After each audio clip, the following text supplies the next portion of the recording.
평상시 자기들이 자주 다니던 양주 야산에다 묻었다는 거예요. 테이프로 코하고 입을 다 막아버린 거예요. 이렇게. 그다음에 그 위로 손을 눌러. 그걸 삽으로 팔아면 나는 안 해. 안녕하세요 구독자 여러분, 광고여정 리나입니다. 오늘은 포항 구룡포에 있는 과메기 덕장에 나왔는데요. 겨울에만 맛볼 수 있는 별미, 찬바람에 말린 과메기 어떠세요? 은은한 윤기, 쫀득쫀득한 식감, 깊은 풍미가 입안에 한가득. 푸짐한 과메기는 물론 싱싱한 쌈채소, 다시마, 꼬시래기, 마늘종, 고추에 초장까지 포항 구룡포에서 한 상 차린 그대로 배송해드려요. 겨울제철 과메기, 지금이 가장 맛있습니다. 지금 바로 주문하세요.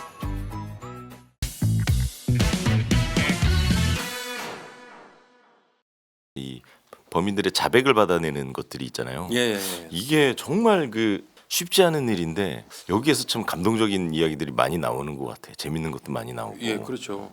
재밌는 걸 얘기한다면 얘가 그 피해자 집에서 많이 뭘 훔쳤는데 이 새끼가 그 부분에 대해서 좀 반성도 안 하고 이 새끼가 좀 빳빳해요. 그래서 훔친 것도 일부 이제 인정을 안 하고, 야, 너 걔가 어떻게 사는 줄 알아? 어떻게? 이 새끼가 백혈병이야. 그런 아픈 사람을 그렇게 네가 또 가슴 아프게 또 훔치고 이러면 되겠어? 이 새끼야 지금이라도 막 다 얘기하고 막 인정을 해, 새끼야. 그랬더니 막 예. 어따 해서 그 노트북 팔아먹고 그래? 다 했어요. 이제 지장을 찍어. 그럼 그분은 어떻게 살고 있어요? 일단 찍고 얘기해, 새끼야. 다 찍었어? 그럼 어떻게 살고? 다 났어. 뭐라고요? 백혈병 다 났다고. 그럼 다 나서 이제 정상인. 그래, 새끼야. 왜? 그랬더니 와, 형사님, 왜? 뭐 내가 거짓말했어? 왜? 뭐? 그런 적도 있죠. 예. 그 친구는 가슴이 아프고 예, 내가 예, 큰 죄를 맞아요. 그렇죠. 또 마음 아프게 했다. 그래서 에이씨, 내가 자백을 해야지. 자백한 거죠. 집단에는. 네네. 근데 다 났다니까 이제 황당해 갖고 그런 적도 있죠. 야, 그것도 진짜 그 순간에 느껴지는 어떤 그 그렇죠. 촉이라 그럴까요? 예. 느낌? 예. 그 부모가 어떻게 사는 줄 알아, 엄마? 그러면서 다 그러면서 좀 감정을 이끌게 하는 거죠. 감정을. 그러면서 걔한테 이제 어느 정도 끌어내고 부모가 어떻게 사는지 차 2대 갖고 잘 먹고 잘 살아. 뭐 그거죠. 감정을 이렇게 이끌어내는 게 그렇게 쉽지는 않거든요. 그럼요. 근데 얘가 이제 뭐 어떤 감정이 부모의 쪽인지 여자 쪽인지 그런 감정을 잘 파악해야죠. 조사를 할 때. 하다 보면은 이제 여자 쪽으로 좀 저기 하는 애들은 야, 그 여자가 돌싱으로 혼자 애 키우고 있는데 네가 그렇게 하면 되겠어? 그렇게 시작하면 너는 이제 일탈이고 쾌락이라고 생각하지만 그 여자는 넌 그렇게 함부로 대하면 안 돼. 딱 이런 식으로 얘기를 하죠. 오늘 사건의 제목을 좀 붙여주신다면 내가 그렇게 미웠냐? 내가 그렇게 미웠냐? 예, 피해자의 말인가요? 아니면 피의자의 말인가요? 피해자의 말이죠. 피해자의 말. 그 양반이 그랬을 것 같아요. 내가 그렇게 미웠냐? 한번 들어보겠습니다. 예, 한번 얘기할게요. 네. 71세 조성구 씨는 1972년 2월 12일 날 혼인신고를 했어요. 그리고 슬아의 자녀는 2명의 자녀가 있어요. 네.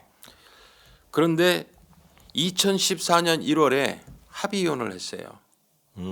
그리고 그 송파구에서 월세 15만 원에 단칸방에 살고 있어요. 근데 이혼하기 전에 택시 기사를 했기 때문에 어려운 살림이지만 생활을 이어갈 수 있었던 거예요. 또 70이면 고령이잖아요. 고령으로 해서 택시 회사가 그렇게 썩 달가워하지 않는데 원체 부지런한 성격 때문에 그 회사에서도 평판이 좋아요. 예. 그런데 2014년 5월 합의 이혼한 지 딱 4개월이 지난 거예요. 지났는데 동생 67세 조상구 씨가 형이 실종됐다 네. 하면서 실종 신고를 합니다. 근데 실종 이유는 평상시 형하고 자주 통화를 했는데 전원도 꺼져 있고 전화가 안 된다. 그래서 내가 집을 찾아가서 두들겼는데도 인기척이 없다. 그래서 그 불안한 마음에 경찰에 신고한다. 근데 이제 하루밖에 안 됐으니까 관할 경찰서에서는 또 이혼한 지 4개월이면 마음을 잡기 위해서 여행 갈 수도 있는 거 아니냐. 그러니까 하루니까 한 일주일만 두고 봤다가 보시죠 그런 거예요. 네. 그러니까 동생 조상구 씨는 일주일 동안에 집주인을 또 찾아가요. 집주인 찾아가니까 집주인도 며칠째 못 봤다는 거예요. 형을. 네네. 그리고 이제 택시회사 가니까 5월 11일까지 출근하고 10일부터 출근 안 했다는 얘기를 하는 거예요. 성실했던 분이. 예. 그런데 12일이 월급 날이에요. 자, 월세 15만에 사는데 내가 정신을 좀 힐링하기 위해서 아니면은 좀 마음을 가다듬기 위해서 여행을 간다면 월급을 받고 가지. 그냥 월급 전날에 없어지지 않잖아요. 그렇죠. 그러니까 그런 걸 생각하니까 경찰도 아 이거 뭐 문제가 있구나 그렇게 생각을 해서 이제 수사에 들어갑니다. 관할 경찰서에서. 근데 휴대폰 통신 수사를 해보니까 5월 12일 오전에 주거지 인근에서 전원이 꺼진 게 확인이 돼요. 그리고 확인이 되니까 동생이 변을 당한 것 같다 우리 형이. 그러니까 경찰이 그런 거죠. 아니 왜 그렇게 생각하십니까? 그러니까 아버지가 지금 실종이 됐으면 자식들이 막 찾으러 다녀야 되는데 자식들이 찾지도 않는다 이거예요. 아무리 이혼했다 하더라도. 그러니까요. 예. 그리고 자기는 제일 의심스러운 거는 이혼한 형수죠. 이혼한 전처 63세 김상숙이 의심스럽다 이거예요. 그 이유가 있습니까? 그랬더니 실종이 이게 첫 번째가 아니라는 거죠. 두 번째라는 얘기예요. 예. 첫 번째 실종이 김상숙 씨가 정신병원에다 강제 입원시킨 게 있었대요. 입원을 시키고 실종이라고 뭐 신고를 한 아니요, 건가요? 강제 입원시켜 갖고 나오지 않다가 결국엔 동생이 가까스로 이제 연락 받았다 이거예요. 그런 적도 있기 때문에 이번에도 또 형이 그 저 실종된 것도 분명히 이혼한 그 형수가 의심스럽다. 네네. 그렇게 얘기를 하는 거예요. 그 경찰이 그랬죠. 그러면은 정신병원을 어떻게 입원을 했는데요? 그래 물어본 거예요. 물어보니까 조성구 씨가 합의 이혼하기 전에 2014년 1월에 합의 이혼했는데 2013년 7월에 같이 저녁을 먹으러 가자고 그러더래요. 그래서 저녁을 먹으러 가는데 차를 타러 가는데 차 탈 거리도 아니고 그냥 걸어가자고 그러더래요. 그래서 같이 걸어갔대요. 걸어가고 있는데 갑자기 앰뷸런스 차가 딱 막더니 건장한 남자 3명이 와서 강제로 태우더라는 거예요. 70 먹은 사람이 무슨 힘이 있어요? 끌려 타야지. 그래서 간 게 정신병원이라는 거예요. 네네. 그래서 정신병원에 갔는데 그게 김상숙 전처하고 딸이 유인을 해서 그렇게 강제로 입원시켰다는 거예요. 실제로 뭐 정신병력이 있거나 이런 건 그럼 아니고. 없어요. 근데 이제 그러니까는 이제 조성구 씨 나 멀쩡하다.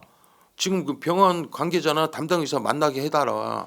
나 지금 내가 멀쩡한데 내가 왜 정신병원에 입원해 있냐. 그렇게 된 거예요. 그렇겠네요. 근데 예. 병원에서는 망상이 아직도 호전되지 않고 있다. 그래서 계속 입원을 한 거예요. 그렇게 되니까 이제 조성구 씨는 여러 가지 방법으로 해서 겨우겨우 자기 동생인 조상구한테 내가 지금 강제 입원 당했다고 이제 얘기를 해준 거예요. 그러니까 동생도 백방으로 뛰어도 방법이 없는 거예요. 그래서 결국엔 수원지방법원에다가 퇴원시켜달라는 소송을 걸어요. 그래서 결국엔 수원지방법원에서는 뚜렷한 망상 수준이 사고가 관찰되지 않는다 해서 그 퇴원 판결을 해요. 그래서 퇴원한 게 3개월 동안 있었어요. 2013년 10월에 퇴원을 한 거예요. 아, 네. 3개월 동안 갇혀 있다가. 네네. 근데 3개월 동안 갇혀 있다 나오니까 많은 걸 잃은 거예요. 조성구 씨가. 왜? 3개월 있는 동안에 자기 명의로 되어 있는 집은 벌써 팔아 없어진 거고 그리고 개인 택시가 면허가 있었는데 입원한 기간에 시간이 지나갖고 자동으로 다른 사람한테 면허가 넘어갔대요. 그리고 25억 상당의 빌라 건물이 있는데 그게 그 소송도 있고 세금 문제로 해서 와이프 이름으로 바꿔놨었는데 이것도 이제 합의 이혼 되는 시점이라서 많은 걸 잃은 거죠. 그것까지도 이제 소송에 이제 걸리게 된 거예요. 이제 네 거다 내 거다 따지게 된 거예요. 네. 그러다 보니까 합의 이혼하고 15만 원짜리 단칸방에서 산 거예요. 다 잃었네요. 예, 다 잃은 거죠. 합의 이혼 하면서. 네. 자, 이 소리를 듣고 이제 그 경찰들은 조성구 씨의 집을 감식 수사를 합니다. 감식 수사를 하는데 혈흔 반응도 없고요. 타인이 그 지문도 발견되잖아요. 범죄 혐의점은 발견되지 않아요. 그런데 조성구 씨의 그 수첩이 발견됐어요. 근데 수첩 내용을 보니까 호신용품을 판매하는 대리점 전화번호가 있는 거예요. 그 왜 호신용품 판매하는 대리점이 왜 필요하겠어요? 그건 동생 말대로 주변에 누구한테 위협받고 있다는 거 뒷받침되는 증거죠. 내가 주변에 항상 그 불안한 마음을 갖고 있는 거예요. 그분도. 자, 용의선상에 올라 있는 김상숙 씨하고 5월 10일 자녀 둘을 불러다가 보니까 5월 10일 날 출근을 안 했어요. 근데 5월 11일까지는 출근을 했단 말이에요. 그러면은 실종된 시점은 5월 10일 저녁에서 5월 10일 아침 사이다. 그렇게 판단을 한 거예요. 그래서 요 시점에 이 사람들이 뭐를 했냐가 중요한 거예요. 그래서 김상숙 씨를 상대로 조사를 하려고 해요. 왜? 이혼 소송 분할 소송을 하고 있거든요. 25억 그 부분에 대해서 이혼 분할 소송을 하고 있어요. 그리고 주변 그 사람 말 들어보니까 부부 사이가 완전히 진짜 극도로 안 좋다는 얘기를 들었거든요. 그 때문에 분명히 이건 전처인 김상숙이가 이렇게 했을 것이다. 또 다른 정신병원에 가둬 놓은 거 아닌가. 그래서 김상숙 그리고 아들 딸을 불러다가 조사를 하는 거예요. 근데 딸을 먼저 했는데 딸은 그래요. 평소 아버지가 술만 먹으면 그렇게 엄마를 폭행했다. 그리고 의처증이 심했다. 그 얘기를 하는 거예요. 김상숙도 딸과 같은 진술이에요. 그래서 실종된 직접적인 연관성이 있는 그 부분에 물으니까 자기들은 완강히 부인하는 거예요. 자기는 그런 사실이 없다. 이번에는 전에 내가 정신병원에 입원시킨 건 사실이지만 그걸로 입원을 시킨 거다. 의처증이나 이런 것 때문에. 그런데 이번에는 이혼했는데 내가 그 사람을 왜 하냐. 근데 분할 소송인 거 재산 분할 소송이 있잖아요. 충분히 의심스러운데 자기들은 절대 그런 일이 없다고 얘기를 하는 거예요. 그래서 5월 11일 저녁부터 12일에 알리바이도 확인을 해봤는데 알리바이 다 특이 단서가 없어요. 알리바이가 다 확인이 되는 거예요. 그래서 이 김상숙이나 아들 딸에 대해서 통화내역서 그다음에 금융거래 추정용으로 해서 그 압수수색 영장을 발부받아 갖고 이걸 집행을 하려고 한 거예요. 관할 경찰서에서. 네네. 근데 진술이 동생 진술밖에 없잖아요. 그 이거 갖고는 증거 부족이다 해서 영장이 기각돼요. 기각되니까 이제 더 이상 수사를 못 하는 거예요. 이제 그 부분에 대해서. 그렇게 되니까 동생 조상규 씨는 전단지를 만들어서 송파구에다가 배포를 해요. 혹시 단서, 목격자가 있는지 그걸 확인하려고 막 이제 여기저기 뛰어봐요. 근데 그런 단서가 나오지가 않는 거예요. 그러니까 결국엔 그 양반이 생업이 농사인데 농사일을 다 제쳐두고 형 찾는데 막 주력을 하는 거예요. 그러면서 방송, 텔레비전, 언론 이런 데다가 실종됐다, 의문의 실종이다. 그러면서 막 계속 올려서 뭐 신문 방송에도 나오고 그랬던 거예요. 그랬는데 이게 벌써 1년이 지나도록 그 어떤 뚜렷한 단서가 안 나와요. 뚜렷한 단서가 안 나오니까 이게 이제 거의 미제가 된 거죠. 시간은 흘러서요. 그 다음 2015년이 돼요. 15년 6월 20날 천안 서북경찰서 강력 3팀의 이 형사한테 편지가 한 장 옵니다. 예, 그 편지 발신인은 몇 년 전에 그 강력 3팀에서 그 절도 행각을 벌이던 구속시켰던 구 씨한테서 편지가 온 거예요. 이 편지 내용은 구 씨가 그 생활고에 시달려서 절도 행각을 벌이다가 검거가 됐어요. 네. 근데 그 구 씨는 젊은 친구인데 나는 생활고에 시달렸기 때문에 난 절도한 것뿐이다. 어떤 이 장발장 같은 그런 얘기를 하는데 배고파서 빵을 훔친 거다 이런 식으로 생각을 하는데 야 그것도 사지 멀쩡하지 않고 어려운 사람이 그랬다면 이해를 한다. 그렇지만 네가 젊은 놈이 지금 사지 멀쩡하고 열심히 일해서 할 수 있는 기회가 있고 우리나라의 직업을 찾으면 널린 게 직업인데 그거 안 하고 훔쳤다는 게 이게 네가 생활고라고 자신 있게 얘기할 수 있냐. 깊이 반성하게 조사를 해라. 이 형사가 따뜻하게 그런 얘기를 해줬대요. 그러니까 그건 내가 잘못이구나 해갖고 죄송하다. 그래서 끝까지 제가 죄송하다 잘못했다 반성하는 빛을 보이니까 그 덕에 그 재판에서 6개월형을 받은 거예요. 그러니까 6개월형을 받고 천안 교도소에 수감을 됐다가 출소를 해갖고 지금 열심히 살고 있다. 정말 이 형사님 덕분에 이렇게 살고 있다. 그런 편지 내용인 거예요. 근데 마지막 편지 내용에 의미심장한 말이 있어요. 뭐라고 얘기했냐면 혹시 2014년 5월에 송파구의 70대 노인이 실종된 사건 아십니까? 그거 물어봐요. 그러더니 당시 텔레비전이나 신문 방송에 많이 나왔다고 하는데 알고 계시는지 모르겠습니다. 그러더니 덧붙이는 한마디가 그 사건에 대해서 자세히 들은 것이 있습니다. 저는 형사님만 믿고 제보할 수 있습니다. 연락 주십시오. 딱 이거예요. 그 제보를 받고 이 형사도 궁금하잖아요. 내 관나도 아니고 서울에서 이러는 일인데 방송 낸 거, 언론 낸 거 그걸 검색을 해봤더니 진짜 있는 거예요. 그래서 이거에 대한 제보, 그래서 이제 수소문 끝에 구 씨를 만나요. 이제 출소한 상태이고 예, 잘 살고 있는 그래서 열심히 살고 있는 구 씨를 만나요.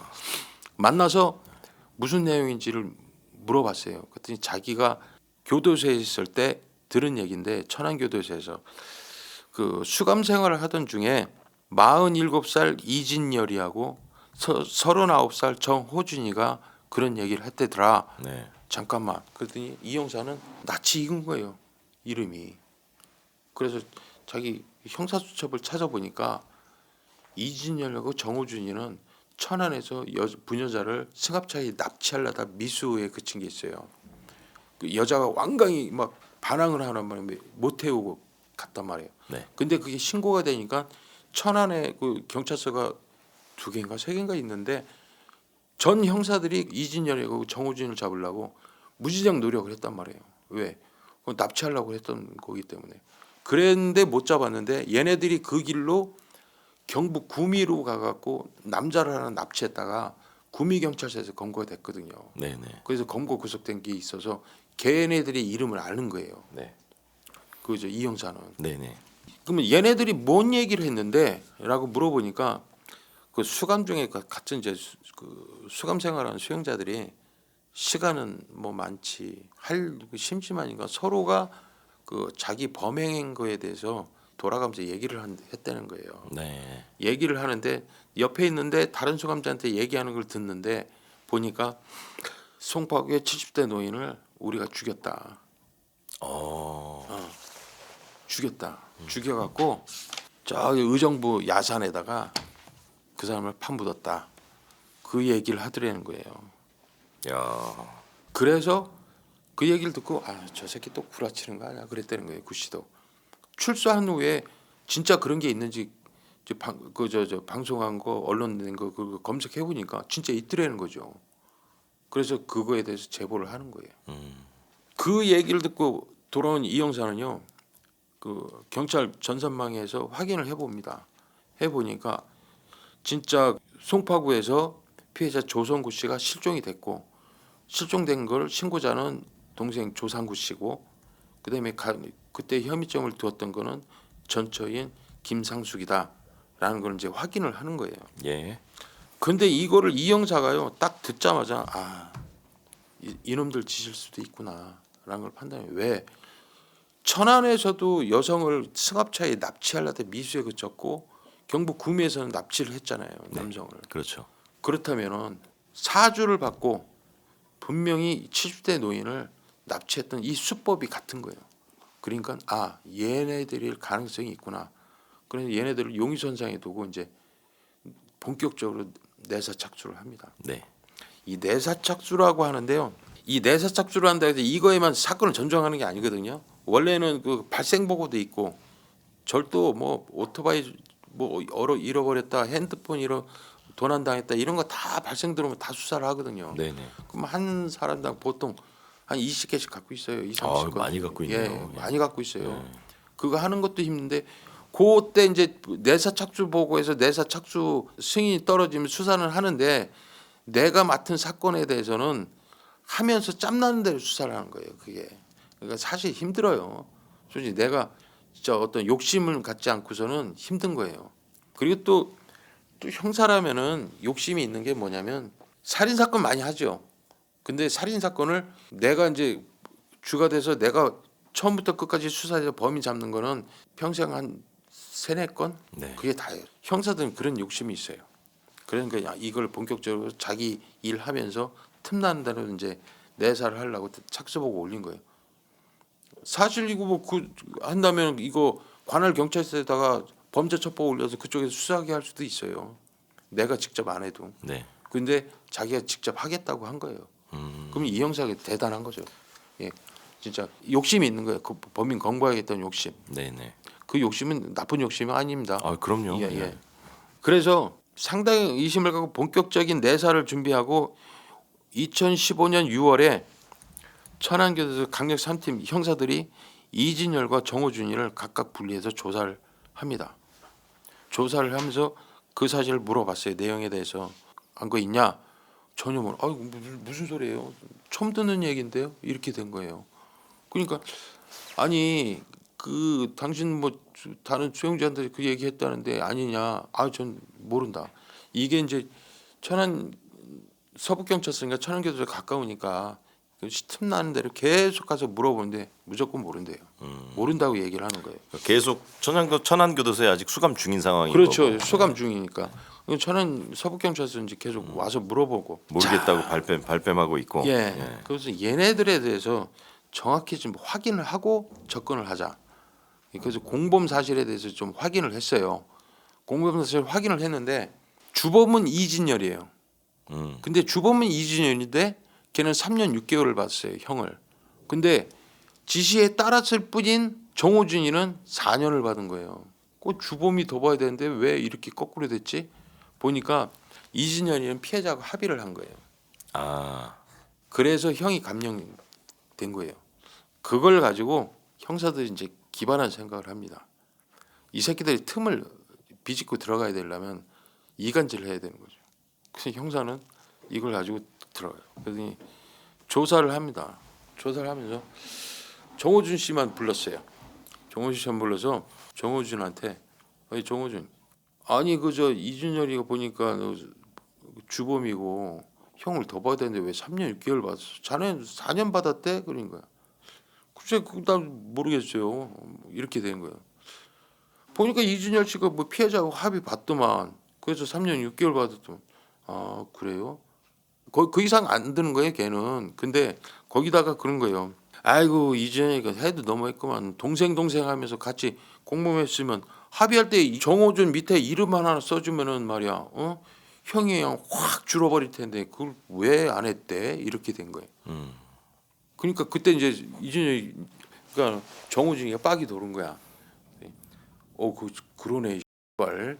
그럼 좀 막 열받아 하는 거예요. 그렇죠. 아유 사람이 원래 그런 거야. 자기만 살겠다고 하는 거야. 그러면서 막 일부러 이제 옆에서 이간질을 한 거예요. 그러면서 이제 라포를 형성하는 거예요. 뭐 심리적 그 친밀감을 주려고. 그렇죠. 그리고 다른 건 안 하고 계속 와서 그 얘기하는 거예요. 그럼 물어보고 오늘은 뭐 먹었어요? 뭐 얘기하고 그거를 5개월 동안 찾아간 거예요. 와 오랫동안 가셨네. 네. 5개월 동안 정호준만 주구장창 만난 거예요. 그러니까 왜 사람이 처음에는 형사를 만나면은 내가 입 뻥긋하면은 내가 뭐 하나 더 죄를 얹어서 간다는 생각에 말을 안 하잖아요. 그러겠죠. 근데 예. 계속 만나면서 엉뚱한 얘기만 하는 거예요. 오늘 뭐 나왔어요? 밥이? 아 여기 저 평상시 얘기를 하니까 사람이 긴장이 이제 풀어지는 거예요. 그죠. 좀 친밀해지고 편해지고 긴장이 풀어지면서 먼저 이제 이간질 시켰잖아요. 이진열은 어떻게 지낸대요? 몰라요? 뭐 하면서 투덜대고 아유 그래도 뭐 형인데 뭐 참 형은 무슨 형이에요? 무슨 이렇게 만드는 거예요.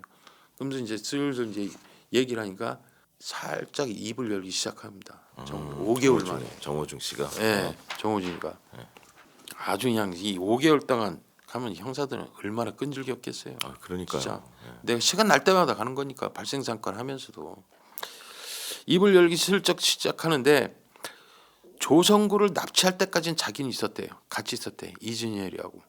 그런데 중간에 날더러 내리라고 그래서 살인이나 사체 유기는 하지 않았다. 이제 얘기를 하기 시작한 거네요 이제. 예. 그러니까 피해자를 납치할 때는 같이 있었대요. 근데 중간에 내리라고 해서 자기는 내렸대. 그렇게 하고 갔다 와서 다 끝났어. 다 끝났다 그러더래요. 그래서 죽은 줄 알고 있었지 자기는 정확하게 그 이유는 모른다. 납치된 거는 내가 인정한다. 그렇게 얘기를 하는 거예요. 이진열이한테 이 사실에 대해서 조사하니까 자기는 금시초문이다, 모르는 얘기다. 절대 난 그런 사실 없다라고 네. 얘기를 하는데 사실 정호준이가 빠졌다는 건 말이 안 되죠.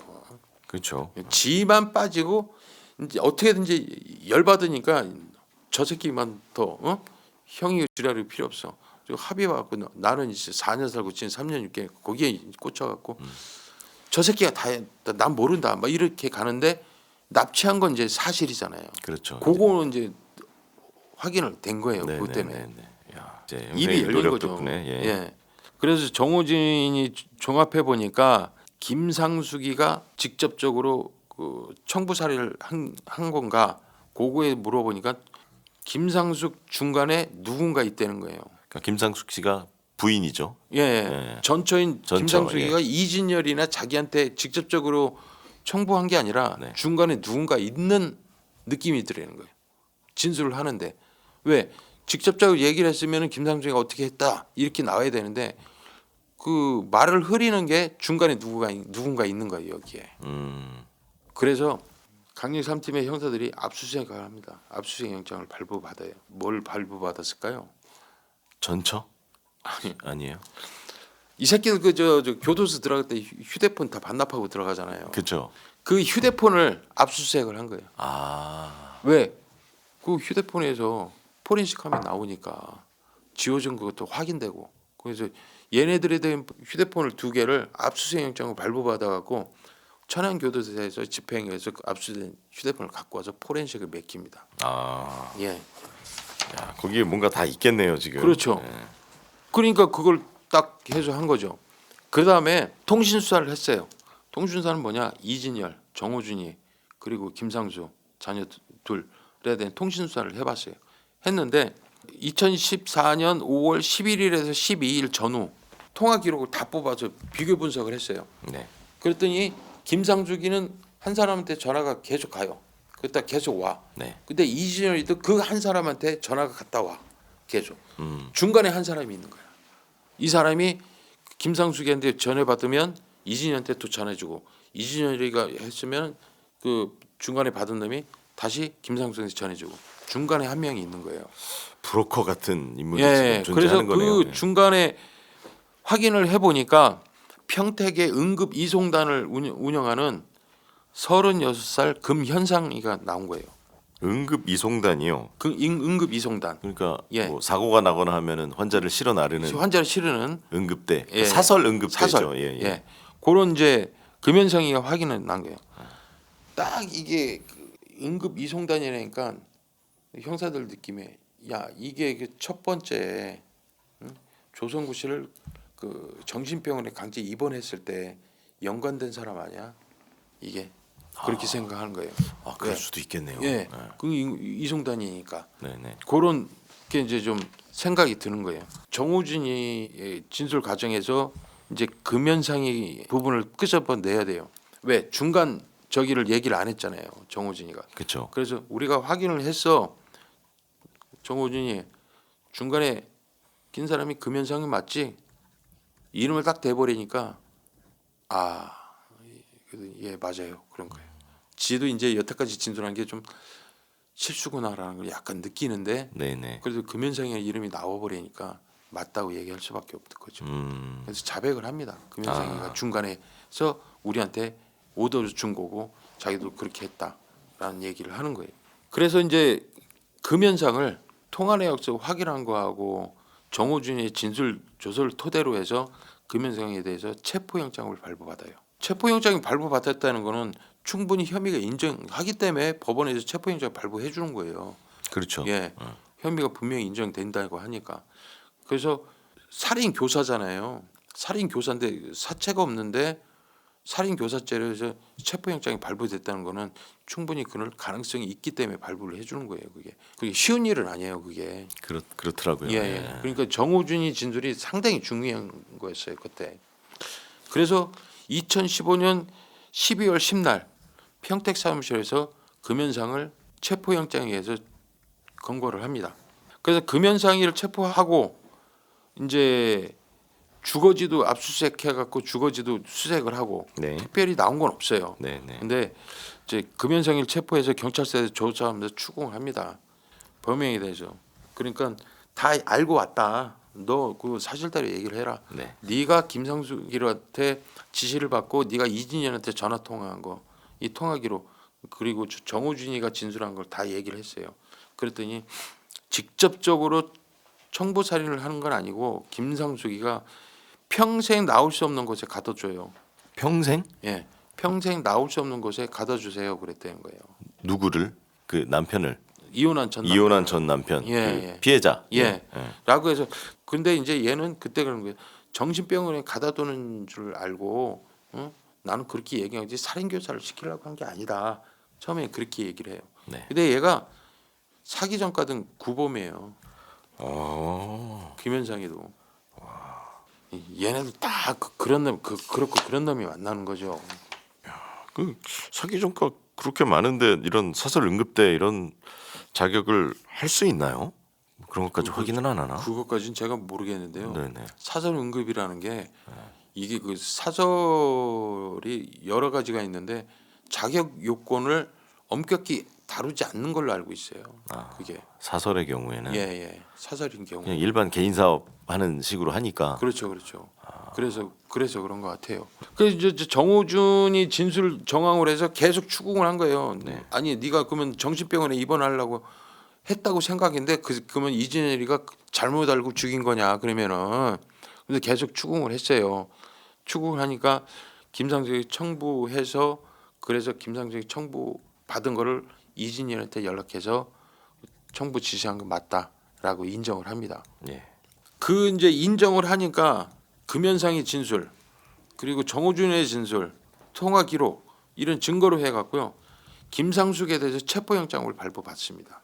그래서 5월 10날 걔를 불러다가 얼마나 조사를 했겠어요. 그리고 하자마자 체포영장을 바로 만든 거예요. 왜 소문날까봐 얼른 만들어서 빨리 이제 잡으려고. 그 다음 날 체포영장을 발부받자마자 11일 날 금연상이 진술 토대로 해서 체포영장을 발부받아서 김상숙을 검거를 합니다. 네. 검거를 하는데 내가 왜 이렇게 막 달려들고 그래야 되잖아요. 네. 그런 게 전혀 없어요. 완전히 이게 체념을 했는지 많이 지쳐 보이더라는 거죠. 본인 와이프 그 전처가. 전처가. 예. 예. 딱 데리고 가는데 살인 혐의에 대해 물어보니까 내가 지금 와서 무슨 거짓말을 하겠냐. 다 얘기하겠다. 그러더라는 거죠. 그 하면서 이제 모두 자백을 하는데 자기는 평생 나올 수 없는 것에 가둬달라고 얘기한 거는 살해해달라는 적극적으로 이제 말하지는 않았지만 남편이 죽을 수 있다는 인지는 하고 있었다는 거죠. 내 이 말 한마디에 네. 전 남편이 죽을 수 있다는 얘기는 알고 그렇게 말을 던진 거라는 거예요. 그래서 12월 12일자로 이들에 대해서 살인 교사죄로 해서 둘을 구속합니다. 구속영장을 발부받아요. 네네. 중요한 거는 여기서 사체를 찾아야 돼요. 그렇죠. 찾아야죠. 예. 왜 그러냐면 이 사체를 안 찾으면 법정에서 이 사람들은 뒤집어 버리면 뒤집어질 수가 없어요. 살인 교사인데 사체가 있어야 살인 교사가 될 거 아니에요. 그러죠. 그죠? 그렇게 되는 거예요. 그래서 사체 유기 장소에 대해서 이제 확인을 해야 돼요. 근데 사체 유기 장소를 확인하려고 김상수한테 물어보니까 범죄 의뢰만 했다. 그리고 사체가 땅속에 야산에 묻었다는 얘기만 들었다. 어디 있는지 모른다. 김상수 그래요. 김상수 말이 맞죠. 자기는. 그리고 금연상도 그래요. 나이는 이진열이한테 사체 의뢰를 했고 유기를 하고 땅속에 야산에 묻었다는 얘기를 듣고 돈만 건네줬다. 현장 가본 적이 없다. 그 얘기를 하는 거예요. 내가 다 알아서 할 테니까 걱정하지 마라. 너는 처음부터 할 때도 내가 다 알아서 할 테니까 넌 걱정하지 마. 그렇게 얘기를 했대요. 이진열이가. 그래서 네네. 걔한테 다 맡겼기 때문에 나는 모른다. 그 얘기를 하는 거예요. 그럼 지금 이진열이하고 정호중 이 친구들이 예. 지금 이제 교도소에 아직 있는 거죠? 교도소에 그렇죠. 있는 이 교도소에 아직 친구들이 있는 거죠. 예. 장소를 아는 친구들은 이제 이 친구들이겠네. 그렇죠. 예. 예. 금연상이도 묻었다는 얘기만 듣지 뭐 정확히 모르고 그런데 이 사실에 대해서 저 강력 3팀에서는 천안과 송파를 왔다 갔다 해야 되잖아요. 그거 얼마나 힘들어. 그렇죠. 그러다가 또 다시 또 확인된 게 있으면 정호진한테 면회도 가고 교도소에 또 면회를 가야 되잖아요. 이게 힘든 거야. 그래서 법무부에다가 요구하는 그 절차를 밟아갖고 교도소에 있는 이진열이하고 정호준을 서부경찰 데리고 끄집어냅니다. 아 유치장으로. 예. 유치장 끄집어내요. 네네. 그러니까는 그 천안교도소 교도관도 자기가 여기서 생활 25년 했지만 교도소에 있는 걸 재조사한다고 끄집어내는 건 이번이 처음이라는 거죠. 처음인 거예요. 그게. 예. 그리고 사실 조사를 할 때요. 살인이나 이런 부분에 대해서는 카메라를 돌려야 되거든요. 우리가 뭐 강압 수사를 했느냐 이런 것도 중요하지만 우리가 유도 신문 하지도 않고 진술 자백이 정확하다는 걸 보여주려면 카메라를 돌려야 되는데 그 교도소 조사실이요 보면은 좁아요. 그리고 이쪽이 유리칸으로 되지 이렇게 맞습니다. 유리로. 예, 맞아요. 그래서 예. 옆에서는 다른 경찰서에서 막 소리 나게 들리고 여기도 막 들리고 해서 조사받기 좀 어려워요. 좀 힘들어요. 면회실 같은 느낌이잖아요. 예. 네네. 그러다 보니까 조사하기 힘든데 자 그래서 썩어준 준치라고 이제 경찰서는 우리 나와버리 아니에요. 딱 평상시 우리가 하던 데서 마음대로 이제 조지고 강하게 뭐 추궁도 하고 그걸 장소로 이제 옮긴 거예요. 그래서 이제 얘네들을 분리해서 이제 조사를 하는 거예요. 각자 분리해갖고. 근데 정호준이한테 먼저 물어봤어요. 야, 너 진짜 살해하는 현장이나 유기장소 안 갔어? 자기는 납치한 것까지는 맞는데 자기를 성남 모란동 거기서 내리라고 그랬대요. 그래서 자기는 내렸대. 나중에 다 끝났다는 얘기만 들었다. 그 얘기만 하는 거예요. 처음에 했던 얘기 그대로 진술하네요. 예. 자기는 그- 그냥 구경만 그렇죠. 했다. 예. 근데 이진열이한테 물어봤어요. 이진열한테는 그러면서 야, 금연상은 어떤 관계야? 깜짝 놀란 거지. 왜? 자기는 모른다고 했는데 금연상까지 나오고 야, 그 왜 김상수 씨 금연상 다 구속됐어? 아, 다 밝혀졌구나. 그때 알은 거예요.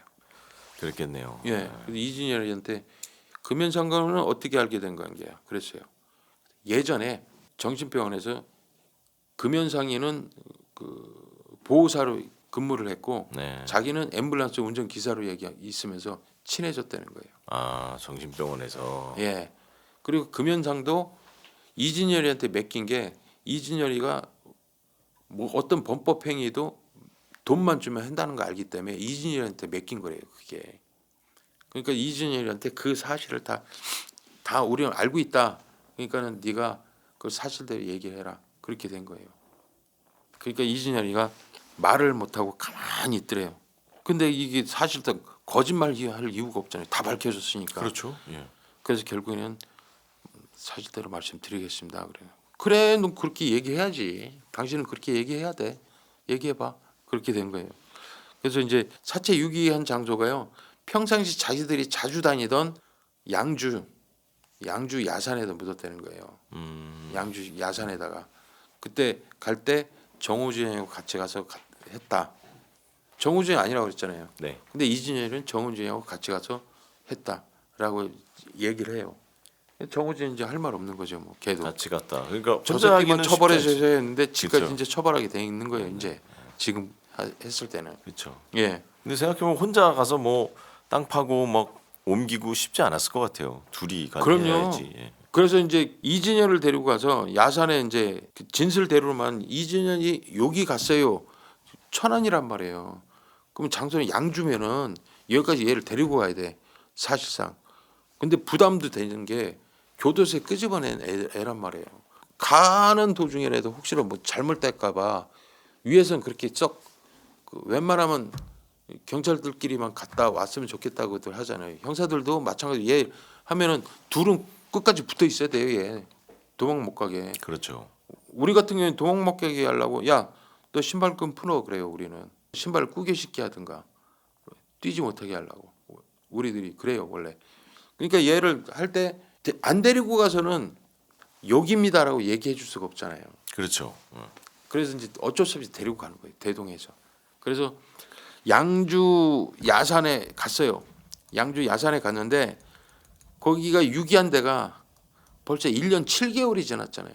그렇죠. 1년 7개월의 세월이 지나니까 주변에 묘를 정리하면서 흙이 더 올라오는 거예요. 약 2m 정도 올라온 거예요. 그리고 12월 겨울에 추워요. 땅도 얼었을 거고. 삽으로 못 파요. 그걸 삽으로 팔아면 나는 안 해. 난 못 파요 진짜. 그래서 결국엔 포크레인 조그만 거 있잖아요. 네. 그 포크레인을 동원시켜 갖고 4시간 작업을 했대요. 그러면 삽으로 파면 얼마나 됐겠어요. 큰일 날 뻔했죠. 삽으로 파서 사체를 확인을 합니다. 사체는 그 1년 7개월 동안에 많이 부패가 돼 있었고요. 그래서 국가수에다가 사체를 부검 의뢰를 했어요. 부검 회신으로는 그 조성구 씨가 맞다고 회신이 내려왔고요. 이 건에 대해서 사건 전모를 한번 물어봤어요. 예. 근데 김상숙은 이혼하기 전에 이 피해자를 어떻게든지 강제 입원시키려고 그랬대요. 입원을 강제 그 정신병원에 입원시켜 놓으면은 네. 그 사이에 재산을 빼돌릴 수 있다고 생각을 했대요. 네, 그래서 네. 강제 입원을 시켜서 했는데 시민응급센터 평택지점을 운영하는 금연상을 알게 된 거예요. 그 과정에서. 예. 그래서 강제 입원을 시켜줘라 네네네. 조건으로 2천만 원을 줬대요.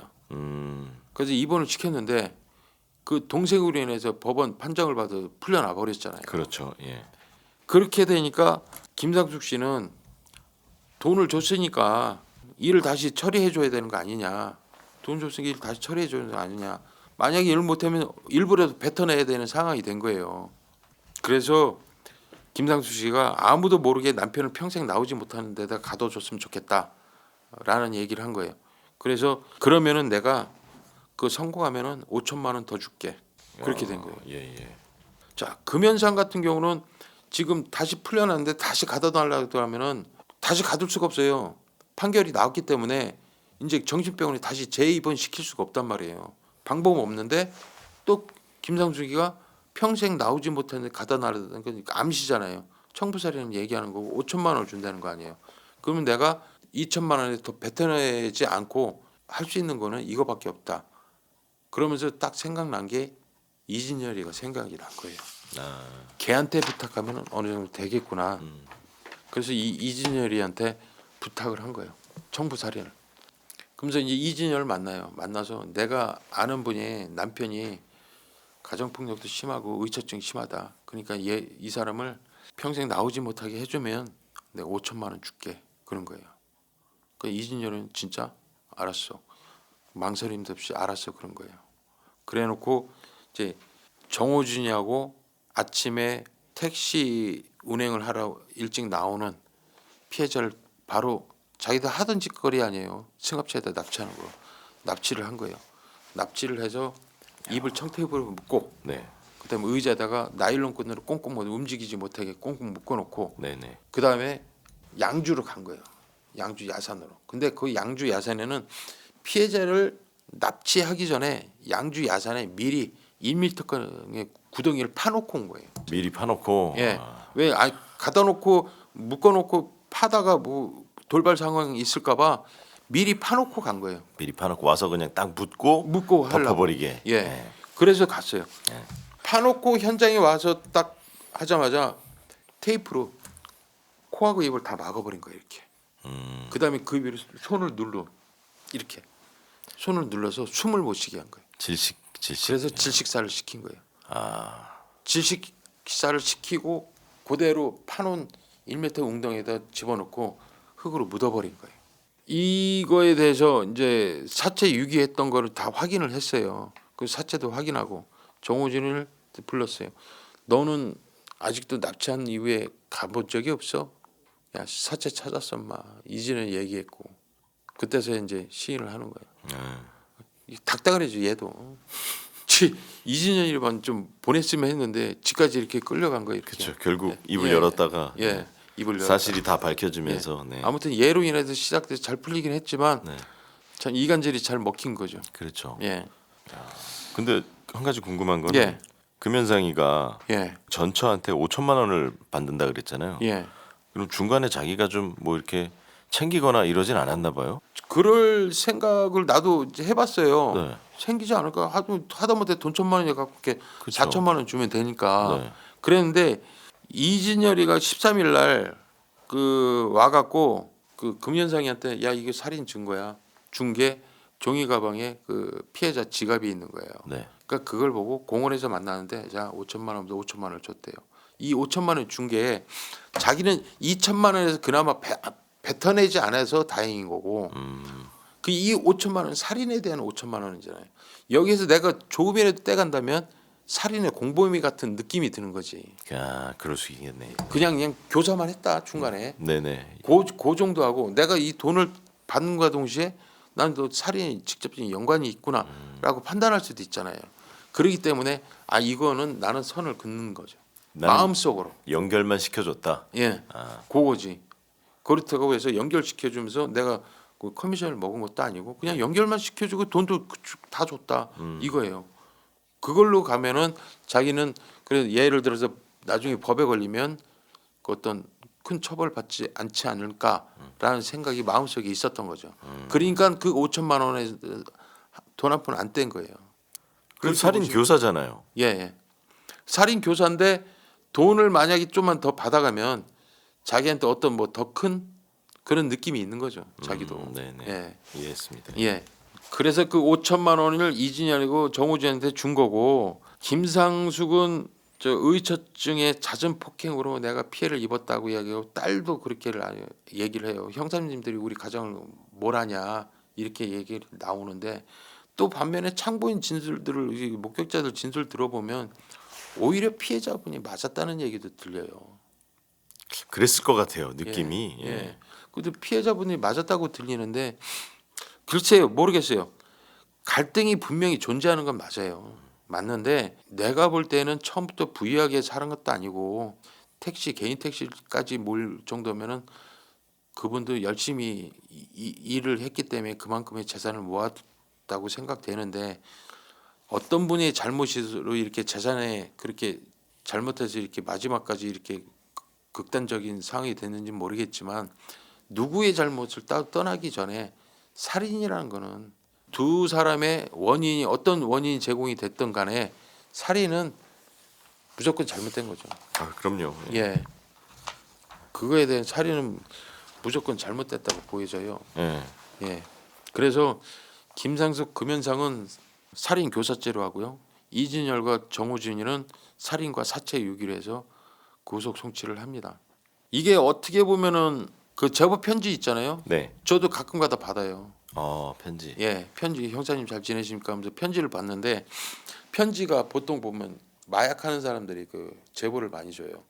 왜 제보를 주면 감형 받거든요. 아. 그런 걸 노리고 이제 제보를 하는 경우인데 보면 거의 똥제보가 많아요. 제보가 거의 아닐 경우가 많아요. 어저께도 하나 받았는데 이미 처리한 걸 가지고 뭐 편지로 오고 막 이래요. 아, 이미 지난 사건. 예, 예. 아, 네. 마찬가지로 천안경찰서의 이 형사가 그 편지를 갖고 에이 뭐 별거 아닌 것처럼 했으면 이거 영원히 미제로 남을 수도 있는 사건이에요. 그렇죠. 그냥 근데 실종으로, 그거를 예. 자기가 하겠다고 자기 사건 하면서도 일일이 그 시간 나는 대로 짬 나는 대로 5개월 동안 정우진을 만나서 걔 입을 열게 했다는 거 그건 높이 살만한 얘기예요. 아, 그럼요. 예. 네, 네. 저는 이제 얼마 안 있으면 퇴직하지만 그런 분들이 형사를 하고 있으니 든든하다고 생각해요. 저는 그런 친구들이 많아요. 제가 보면은 야 나 말고 뭐 나만큼 하는 사람 없을 거야. 천만의 말씀. 진짜 사명감 있고 진짜 열심히 일하는 이제 후배 형사들 되게 많거든요. 네. 그런 분들이 있으니까 진짜 이런 어려운 사건도 해결한다고 생각하고요. 여기에 한 6개월, 7개월 동안 수사를 했겠네요. 서울 오가면서 고생했던 천안 서북경찰서 형사과의 강력 3팀 형사들하고 이 형사님 대단히 고생 많으셨다는 말씀 드리고요.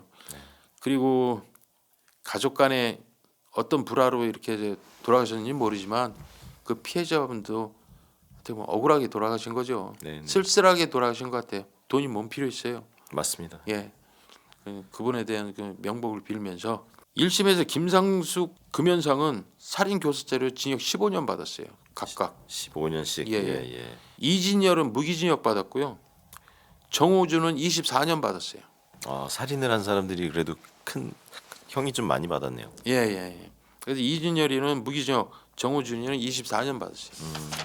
그 정호중 씨는 수사하는데 그래도 좀 어느 정도 뭐라 그래야 처음에 입을 열어줬잖아요. 입을 열어준 예. 지점들이 조금 예, 그래도 그런 게 이제 어느 정도 정상 감형이 좀 참작이 되지 된 것 않았나. 같아요. 네네. 예, 네. 그래서 그런 것 같아요. 그런 거 보면 뭐 정호진이도 계획대로는 됐죠. 자기 4년, 저 새끼 3년 6개월 했는데 너 무기징역 받아봐. 나 24년밖에 안 돼. 이거죠. 뭐. 그렇죠. 예, 예. 그래도 이게 참나 미제 사건은요 진짜 힘들어요. 다시 한다고 하잖아요. 그렇죠. 다시 하면은 그 사건 서류를 다 받아야 되거든요. 그리고 이게 시간이 오래 지났기 때문에 예, 예. 뭐가 정말 많이 바뀌고 없어지고 그렇죠. 그 뭐 관련된 사람 중에 좀 뭐 돌아가신 분도 있을 수도 예. 있고.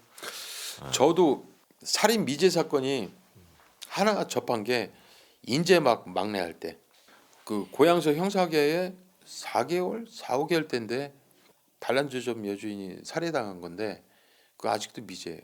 아, 그거에 대해서 아직도 저 머릿속에 남아 있어요. 근데 내가 어느 정도 했던 거고 하면은 저기 하겠는데 그때 당시에는 지금이면 잡아요.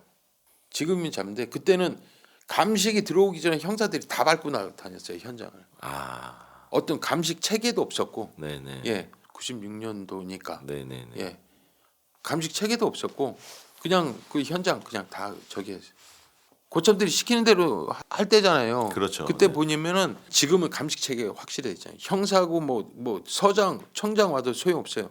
범행 현장은 감식 과학수사팀이 안에 들어가기 전까지는 들어오세요라고 하기 전까지는 못 들어가요. 그 과학수사팀이 다 싸그리고 감식하기 전까지는. 지금은 그런 체계가 발표해 있었는데 네. 예전엔 그런 게 없었잖아요. 그러니까 그런 게 조금 아쉬움이 많이 남아요. 만약에 그랬으면 확인되지 않았을까. 네네. 그때 범행 현장에도 똥을 싸놨거든요. 그거예요. 왜 여성 팬티나 범행 현장에 그 똥을 싸놓으면은 잡히지 않는다는 그 절도범들의 속설. 있었어요, 예, 예. 맞아. 그런 예. 게 있잖아요. 네네. 그게 있어서 이 새끼는 절도범이다라는 생각은 들었어요 현장에서. 그런 경우가 있거든요. 근데 지금은 놓치는 거 없습니다. 과학수사팀이.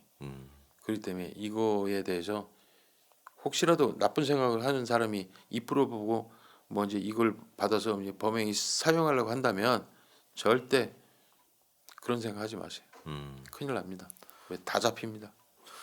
그러니까요. 요새는 뭐 진짜 완전 범죄는 없는 것 같아요. 다 아우, 잡히는 것 같아요. 예. 정말. 이 형사도 봐봐요. 이런 끈질긴 형사들이 대한민국에 많아요.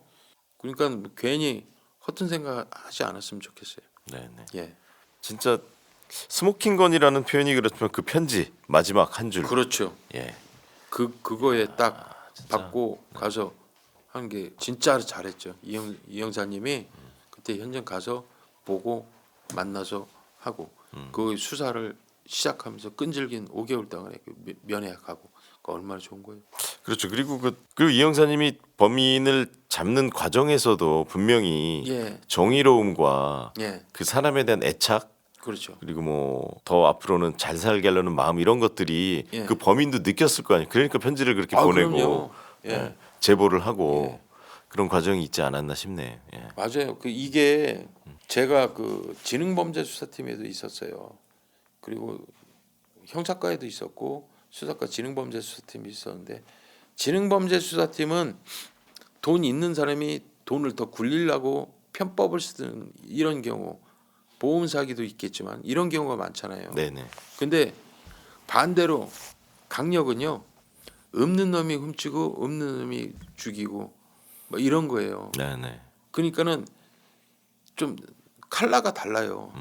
이 사람들은 돈으로 매수하려고 하는 경우도 있어요. 만약에 돈으로 매수가 안 되면 예를 들어서 뭐 사이드로 내가 뭐 불친절했다든가 뭐 이런 식으로 가요. 근데 이 형사과 이런 쪽에서 잡는 애들이요. 막 잡을 때는 막 잡들이 하죠. 옛날에 막 수갑 뒤로 쳐내고 욕도 하고 막 끌고 와요. 그러면서 같이 밥 먹으면서 야, 이 새끼 지금 어디야? 그래? 너 이 새끼 몇 회야? 내가 이 새끼야 너 선배야 엄마 막 얘기하다 보면 그러면서 이제 서로 웃는 거야. 그러면서 얘기하면 형사님 저기 있는데요. 저번에도 내가 한 게 있어요. 그러면서 또 얘기를 하는 거예요 여자를. 근데 너희 다 털고 가 아예. 만약에 거기 나중에 그 확인이 되면 너 재판 받은 애면 또 재판 받아야 되니까 차라리 지금 다 털고 가. 털면서도 나중에 이제 그 송치할 때요. 송치 전날에 유치장이 끄네요. 지금 유치장이 통합돼서 그런 일이 없지만 끄집어서 국밥 한번 먹이고 그다음에 담배 한 대 피고 너 이 새끼 나오면 두 번 다시 그런 일 하지 마. 알았어? 예 가서 편지할게. 야 편지하지만 나 답장 쓰기 싫어. 막 이러거든요. 네네. 그런 끈끈한 게 있어요. 또 형사는 그러다 보니까 형사에서 딴 데로 못 가겠는 거예요. 느낌이 네. 그런 게 있어요. 그런 맛에 또 형사 계속 하는 것 같기도 하고. 예, 지난번에도 말씀드렸지만 그 형사라는 말 자체가 예. 그 형사라는 단어가 멋있는 것 같습니다. 그래서 멋지십니다. 그 제가 처음에 그러잖아요. 저한테 그 계급 부리지 말고 기령사님이라고 해달라고. 네. 난 그게 좋아요. 근데 퇴직하면 날 뭐라고 불러야 돼요? 그러면 전 형사님이라 되네. 아니 형사죠 뭐. 한 번 형사 해병대도 아니고 한 번 일상속 형사는 형사죠. 영원한 형사. 네. 근데 그 스티커 붙이신 건 뭐예요? 아 내가 이름 까먹을까 봐요. 아 저기 예. 등장 인물들. 예. 아 네. 그 어쩔 땐 김씨 뭐 송씨가 그냥 피해자로 가는데 동생일 때가 있어요. 뭐 동생 조상구 조성구 네네. 뭐 이렇게 나올 때는 네. 이름을 다 불러야 될 것 같아서 그렇게 하는 경우 있고 가급적이면 김씨 이씨 뭐 이렇게 가요. 저도 웬만하면은 그러는데 안 그럴 때가 있거든요. 네. 예. 근데 거의 이름 다 붙이셨잖아요. 거의 이름 다 붙여요. 근데 가끔가다 김씨 이씨 할 때도 있어요. 왜 등장이 잠깐 나오고 사라지는 인물들은 이름 붙일 필요가 없겠더라고요. 솔직히. 좀 헷갈릴 수도 있어요. 예. 그래서. 그러니까 헷갈릴 수도 있기 때문에 그냥 김씨 이씨로 이제 하고 피의자나 되는 거는 이제 이름을 좀 밝혀야 될 부분이 있으면 예, 가명을 써야 되고 이게 그 피해자 보호에 대한 그런 그 부분 때문에 가명을 씁니다. 제가. 알겠습니다. 그 스티커 한 번만 보여줄 수 있으세요? 뭐라고 쓰는지 궁금합니다. 이 이름만 썼어요. 이름만. 이름만, 네. 이 피해자 조성구 뭐라고 쓴 거예요? 전처, 김상수, 금현상, 이진열, 정호준. 예. 아 이렇게 한 거죠. 이렇게. 네네네. 이제 물어보지 마세요. 알겠습니다. 오늘 예, 예. 잘 들었습니다 사건. 예. 감사합니다. 예.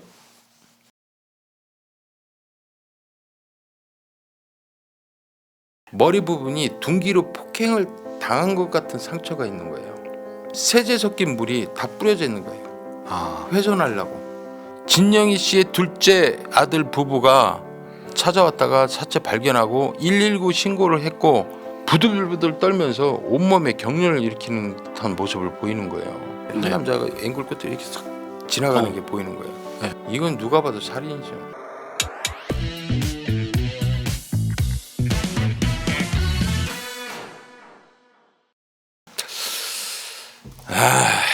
하나를 말씀드리려고 하는데 네. 착잡합니다. 이게 이 사건 끝이 없다고 할까요? 어떻게 대답을 해야 답답한 사건이라 할까요? 아니면 철면피? 근데 또 수긍해야 되는 사건인가? 다시 진념을 불태워야 되는 사건인가? 이런 부분인 것 같아요. 예. 어떤 사건인지 굉장히 궁금한데 예. 혹시 이 사건의 제목을 붙여주신다면 뭐라고 얘기를 해야 될까요? 억울했을까? 억울했을까? 예. 억울했을까? 그거예요. 왠지 범인에게 던지는 메시지처럼 들리는데요. 예. 네. 그건데 억울했을까? 과연 억울했을까? 자, 이 구독자분들이 보고 이 친구가 진짜 억울했는지 네. 한번 먼저 판단을 해보셨으면 좋겠어요. 때는 2018년 1월 9일이에요. 그 오후 2시 4분에 진주 경찰서에 신고가 들어옵니다. 한 단독주택에 거주하는 혼자 살고 계시는 63세 진영희 씨가 사체로 발견됐다는 얘기예요. 네. 진영희 씨의 둘째 아들 부부가 찾아왔다가 사체 발견하고 119 신고를 했고 119에서 현장에 와서 현장을 살피고 결국엔 경찰이 신고한 사건이에요. 자, 현장 출동은 진주경찰서 형사 1팀이 사건 담당자예요. 네. 그리고 이제 경남청 과학수사팀에서 왔고요. 네. 경남청 과학수사팀. 현장은요. 빌라와 주택이 밀집되어 있는 지역에 그 뒷골목으로 들어가면 좀 구석진대에 있는 단독주택이에요. 네. 예. 사건 현장을 딱 그 출동한 이 형사 1팀 형사들이 보고 왜 우리도 그러잖아요. 큰 사건 안 일어나길 바라고 막 이러거든요. 네. 아, 그러면서 딱 봤을 때 저게 살인일까 아닐까 조심스럽게 얘기를 해요. 네. 그러면서 과학수사팀이 하면은 저거 살인 같아? 아, 살인이 아니야. 아유, 다행이다. 이러거든요. 네. 네. 우리가 고생하는 것도 둘째치고 이렇게 되면 모든 업무를 그냥 스톱 거기에 전종해야 되니까. 그래서 말을 항상 조심히 해요. 근데 그렇게 조심하는 형사들이 현장에 출동해서 딱 보자마자 아, 살인 사건이다. 라고 직감을 해버리는 거예요. 그렇게 조심스러운 형사들이 입에서 나온 거예요. 아, 살인 사건이구나. 왜? 피해자가 그 주방 이 바닥에 누워 있는데 네. 머리 부분이 둔기로 폭행을 당한 것 같은 상처가 있는 거예요. 아. 예. 그리고 주방 이 누워 있는 바닥 주변으로 세제 섞인 물이 다 뿌려져 있는 거예요. 아. 훼손하려고. 이건 누가 봐도 살인이죠. 그런 상황만 얘기해도 살인인 거 맞잖아요. 그죠? 그렇죠. 그렇게 판단하시죠. 네. 단 한 번의 주장 없이 이건 살인이구나. 형사들도 살인 사건이라는 걸 이제 인정하고 수사를 해야 돼요. 이제 준비를 하죠. 이제 주택에서 사건이 벌어진 장소를 확인해 보니까 주방이에요. 주방. 근데 주방 곳곳에 피해자의 혈흔이 여기저기 다 묻어 있어요. 혈흔이 집중된 곳은 주방의 창문인데 네. 주방의 창문에 있는 혈흔을 세제로 닦은 흔적도 있고요. 오른쪽 창문 밑에는 세제로 닦지 않은 미처 닦지 못한 혈흔도 있어요. 네. 창문과 주방 사이의 밑에 바닥으로는 다량의 혈흔이 모여져 있어서 응고된 상태였어요. 다량의 혈액이 응고가 됐다면 시간이 오래됐다는 얘기예요. 네. 자, 창문 아래에 강목이 발견이 돼요. 네. 그다음에 냉장고와 창문 사이에 접이식 플라스틱 의자가 발견돼요. 근데 이 도구에 피범벅이가 되어 있는 거예요. 피범벅이 심지어는 강목에는 피부 조직이 붙어 있어요. 그리고 플라스틱에는 의자에는 뭐 머리카락 같은 게 막 붙어 있단 말이에요. 네. 과시팀은 이 두 물건을 압수해서 국가수에서 감정 의뢰를 하는데 이제 나중에 설명할 건데 이 도구에 대해서 좀 머리에 네. 기억하고 계세요. 네. 이 나중에 또 이제 제가 또 말씀드립니다. 이거에 대해서 네. 언제 말씀드리는지는 미리 하면 재미없잖아요. 그죠? 네. 자, 조근적을 봤어요. 근데 피해자의 침대방으로 사용하는 거실에 피 묻은 조근적이 발견돼요. 네. 그 다음에 거실뿐만이 아니라 건너방의 서랍장, 매트리스, 뭐 수건 일부에도 계속 피 묻은 조근적이 발견되는데 그 조근적이 장화와 비슷한 신발이에요. 족적이 장화와 비슷한 신발을 신고 있는 거예요.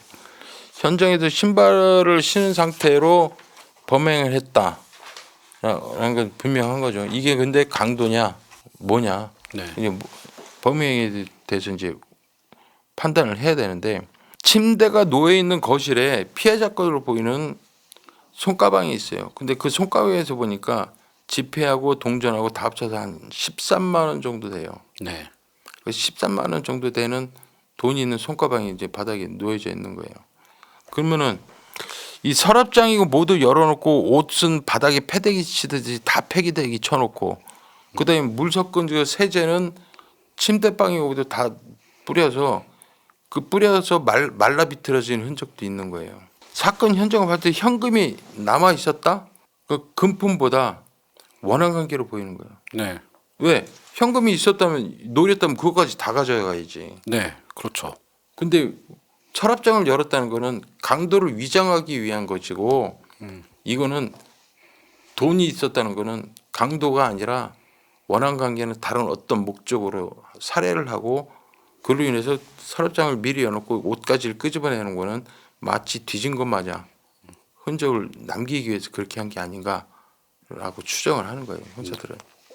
근데 이제 이 할 때 현장에서 신고한 그 둘째 아들이 39살 허두식인데 네. 이 39살 허두식이는 부들부들 떨면서 온몸에 경련을 일으키는 듯한 모습을 보이는 거예요. 네. 그러니까 그 모습을 보고 이런 행동을 보니까 형사들은 어라? 저거 봐라? 의심스러운 거예요. 왜? 어마어마한 충격을 받은 것 마냥 막 부들 떨면서 뭐 모습을 보이는데 이거는 무슨 그 과할 정도로 무슨 연기를 하는 게 아닌가 그런 생각이 드는 거예요. 부자연스러워 보였다. 부자연스러운 거죠. 왜? 우리는 뭐저 사실 저희도 제일 하기 싫은 게 뭐냐면은 예를 들어 아들이 뭐 하고 떨어졌다 죽었다 뭐 공사하다 죽었다 그럼 가족들한테 대개 아들이 이만저만 사망했습니다. 이 얘기하기 진짜 싫거든요. 근데 유족한테 통보는 해줘야 되잖아요. 네. 그런 전화하는 게 싫어요. 우리도 음. 정말 싫어. 왜? 하늘이 무너지는 소리를 내가 그 전달하는 거잖아요. 그게. 그렇죠. 그래서 차라리 욕하라 그래. 나는 차라리 욕하라면 욕하겠는데 그런 유족한테 사망 사실을 알리는 게 진짜 힘든 거거든요. 네. 그래서 왜 형사들은 그렇게 해서 왔을 때 아들이나 아니면 아버지가 자식이 죽었을 때 그 슬퍼하는 모습을 많이 봤을 거라는 말이에요. 아, 네네. 많이 봤기 때문에 저 새끼가 저렇게 과하게 하는 거는 연기로 아닐까? 이거 너무 과한 거 아니야? 그걸 많이 봤기 때문에 그렇게 판단할 수도 있는 거예요. 더더군다나 처음에 내가 딱 PD님 얘기했을 때 네. 현장 봤을 때 현장 보고 어떻게 했어요? 머리 맞아서 그 강무. 둔기로 인해서 쓰러진 것 같고 훼손하기 위해서 세제 뿌린 물로 뿌렸다고 했잖아요. 네. 누가 봐도 살인이잖아요. 네. 그리고 피가 고여 은고 있고 죽어 있었단 말이에요. 네. 그러면은 둘째 아들이 먼저 발견하고 신고한 건데 신고라면 어디다 먼저 신고해야 돼요? 119나 112. 112를 먼저 신고해야죠. 벌써 사람이 죽어 있는데. 근데 119에만 신고해놓고 기다렸다? 그래서 그 구급대원이 와서 살펴보고 경찰에 신고한 거 아니에요. 그 점도 의심스러운 거예요, 형사들은. 저거 봐라. 왜 경찰에 신고하고 119에다 먼저 해서 공동 대응으로 경찰은 온 건데. 그러네요. 예. 만약에 숨이 좀 남아 있다는 거 하면 119 먼저 신고해야죠. 그렇지만 네네. 아예 사망했고 타살인 거 확인하고 사체가 오래되고 뼈가 응고돼서 굳어 있는 상태라면 당연히 112 눌러야지. 왜 119를 누르냐고요. 경황이 없어서 뭐 좋다요. 그 경황이 없다 하더라도 근데 이 사람의 그 직업이 보험 설계사예요. 보험 설계사요. 예. 근데 최근에도 2018년도잖아요. 네. 2026년인데 최근에도 이 보험금 노리고 가족 간에도 그냥 살인 사건들 많잖아요. 근데 이 사람은 또 보험 설계사야. 그러니까 이 점에 대해서도 약간 의심스럽긴 한 거예요. 확실히 예, 의심스럽습니다. 의심스럽죠. 아무튼 그렇다고 해서 이 사람도 뭐라 할 건 없죠. 근데 이제 의심스러울 뿐이다라고만 생각을 하는 거예요. 본인은 물론이고 형도 그렇고 엄마한테 평상시에 전화를 잘 안 한대요.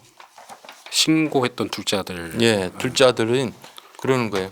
자기는 물론이고 우리 형도 그렇고 엄마하고 전화 통화를 별로 안 한다. 그런데 허두시기가 제 어머니 집 옆에 집 두 채를 사놨나 봐요. 네. 사놓은 그 집 세입자가 형광등 좀 갈아달라고 그래서 형광등을 갈아주러 왔는데 집이 옆이잖아요. 엄마 집이. 네. 그래서 전화는 한번 했대요. 근데 전화를 안 받더래. 그래서 형광등만 갈아주고 집에 갔는데 그게 찜찜하더래. 그러니까 엄마가 그래도 얼굴 한번 둘러보고 갔어야 되는데 그래서 와이프하고 같이 찾아서 들어갔다가 그 광경을 본 거예요. 그래서 신고를 한 거라는 거죠. 이 집 주택 구조를 봤어요. 네. 출입구가 두 개가 있어요. 한 곳은 정문이에요. 정문을 열고 마당을 지나서 네. 출입구에 들어오면 출입구에서 안에서 열어주든가 자기 열쇠 열고 들어가야 되는 구조예요. 네. 근데 뒷골목에는 바로 출입구가 하나 있어요. 네. 거기는 문을 열고 바로 들어가면은 바로 주방이에요. 바로 주방으로 들어와요. 네. 그 뒷문으로 범인이 들어왔다고 보여지는 거예요. 그런데 그 도어록에 비밀번호 누르는 건데 네. 그 도어록이 손괴된 게 아무것도 없어요. 그러면 이 비밀번호를 누르고 들어왔다는 사람은 누구겠어요? 면식범. 면식범이라는 얘기 아니에요. 네. 이 면식범이 비밀번호를 눌렀다. 처음부터 이제 아들도 좀 의심했잖아요. 네. 그리고 아니면 이 비밀번호를 공유하는 그 지인이라든가 이 사람들이 범행일 가능성이 짙어 보였던 거죠. 네. 예. 자, 피해자의 얼굴에 멍하고 뭐 응고된 혈액이 관찰되는데 손등에 방어흔이나 이런 게 없어요. 그러니까 순간적으로 때린 것 같은 느낌이 드는 거죠.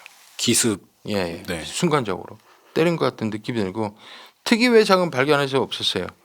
그래서 입술 유두 질액 같은 경우는 이제 유전자 때문에 채취를 했고요. 그리고 머리카락 그리고 양 손톱을 수거를 했어요. 양 손톱. 네. 여기에서는 이제 유전자 감식하면은 나오니까 양 손톱을 하고 사체는 국가수에 부검머리를 했고요. 주변 수사를 해야 되잖아요. 네. 왜? 이 피해자의 사망 시점을 알아야 범인을 이만큼의 사망 시점을 멀리 잡아버리면 이 방대한 자료를 어떻게 수사를 해요? 그러니까 피해자의 사망 시점을 최소한 해서 여기에서 집중해서 수사를 해야 범인을 잡을 수 있으니까 네. 그거를 판단을 해야 되려면 일단 피해자가 마지막까지 보였던 부분 CCTV를 한번 확인하는 게 우선인 거예요. 네. 근데 피해자의 주거지 앞에는 CCTV를 직접 보이는 건 없어요. 근데 그 인근에 다른 데 설치된 CCTV로 이쪽 골목으로만 가야 그 피해자의 집으로 들어간 데다 그런 위치에 이제 CCTV가 있는데 그 CCTV도 제대로 보이는 게 앵글 끝으로 이렇게 가는 게 이렇게 보여요. 이렇게 살짝 네. 이렇게. 그래서 이제 그거를 이제 CCTV를 본 거예요. 근데 12월 19일 밤 피해자의 핸드폰 통화 내역을 확인해 보니까 자 2018년 12월 19일 밤 이후에 한 번도 사용한 적이 없어요. 그런데 피해자의 주거지의 방바닥에 약봉지가 하나 떨어져 있는 거예요. 약봉지가. 네. 이 약봉지의 날짜가 12월 19일이에요. 약봉지가. 근데 그 약봉지에 적혀 있는 약국으로 찾아가 봤어요. 네. 근데 약국에 찾아가니까 3시쯤에 와갖고 약 처방을 받아서 집방에 걸어간 게 확인이 된 거예요. 근데 발견한 약에서는 1회분을 먹었어요. 네. 오후 3시에 갔잖아요. 네. 그다음에 모든 약이 언제 먹어요? 식후에. 식후에 먹잖아요. 네. 그럼 식후면은 12월 19일 저녁에 약을 1회분을 먹었다면 19일 저녁 때까지는 살아 있었다는 얘기죠. 네. 그럼 저녁 때에서 12월 20일 새벽 사이에 사망한 거다라고 판단을 하는 거예요. 국가수에서 일부 감정한 거에 대해 결과가 나왔어요. 사인은 다량의 출혈로 인한 심혈사로 나왔어요. 예. 그런데 이 사체 상태를 보고 그 사망 시점을 10일 그 안팎으로 본 거예요. 국가수에서는. 근데 12월 19일 발견한 건 1월 9일이란 말이에요. 네. 거의 20일 전에 마지막 행적이거든요. 네. 20일 전에 마지막 행적인데 국가수에서는 10일 안팎으로 본다면은 12월 31일부터 1월 1일 그 사이로 봤다는 얘기 아니에요. 네. 그럼 차이가 갭이 너무 많이 나잖아요. 근데 국가수는 왜 그렇게 보냐면은 사망한 시점을 볼 때는 이 혈액이 응고된 거나 부패된 상태를 보고 그 사망한 시점을 판단을 한단 말이에요. 네. 근데 그 집이 형사들이 처음에 들어갔을 때도 추웠어요. 아. 1월 달이면 그 겨울인데도 보일러를 거의 안 켰어요. 부엌은 더 추웠고. 그러니까 침대방으로 쓰는 거실에 침대에서만 전기장판 깔아놓고 주무시는 거예요. 돈을 웬만해서는 안 쓰는 거죠. 그분이. 그러다 보니까 이 추운 데 있다 보니까 부패가 진행이 안 된 거예요. 아. 그러니까 그 부패의 진행 상태를 보고 국가에서는 한 10일 안팎이라고 얘기한 거죠. 그 환경 때문에. 그렇죠. 환경이 많이 좌지우지해요. 그것도. 자, 12월 19일 밤부터 해서 12월 20일 사이 우리는 이제 사망 시간을 그렇게 추정했잖아요. 네. 그래서 요 사이에 그 CCTV를 중점적으로 봤어요. CCTV를 그 골목으로 가는 놈이 있나 없나. 네. 근데 새벽 2시 42분에 집 방향 골목으로 한 남자가 앵글이 끝이라고 그랬잖아요. 네. 한 남자가 앵글 끝을 이렇게 싹 지나가는 게 보이는 거예요. 네. 저거 봐라 했어요. 아예 안 나오면 거기서 사는 사람이라고 생각하죠. 근데 딱 15분 만에 5분 만인 새벽 2시 57분에 다시 그놈이 싹 지나가는 게 보이는 거예요. 아, 요게 범인이구나. 그 판단이 되는 거예요. 네. 그래서 그 개의 이동 시간대에 따라서 다른 데 CCTV를 확인을 했어요. 확인을 하니까 택시를 타고 사라지는 것까지 확인했어요. 택시를 타고. 네. 근데 여러분도 알다시피 그 CCTV 저장 기간이 거의 3주 이상 안 가요. 추적을 하다 보니까 3주 이상이 돼버려서 핸드폰 저장 기간이 넘어서 추적이 안 되는 거예요. 그래서 마지막으로 택시 타고 간 그 택시의 차량 번호에 대해서 차량 번호가 약간 비슷하죠. 저 3이야 2야 막 이런 거 있잖아요. 6이야 5야 막 이런 거. 네네. 이런 걸 다 추려요. 그래서 비슷한 차량 번호를 해갖고 한 10여 대를 차량을 확인을 해요. 그래서 택시 회사에다가 10여 대 추려 거하고 택시 회사다가 운행 기록을 다 받아요. 네. 운행 기록을 받은 다음에 이거 택시 정차한 시간, 운행한 시간, 그리고 운행한 거리 이런 걸 다 분석을 해갖고 그 택시에 여기 타서 내린 위치가 최종 목적지도 확인을 한 거예요. 예, 이 최종 목적지를 확인하니까 거기가 진주시 명경동의 육거리가 나오는 거예요. 네. 진주시 명경동 육거리에서 최종 목적지예요.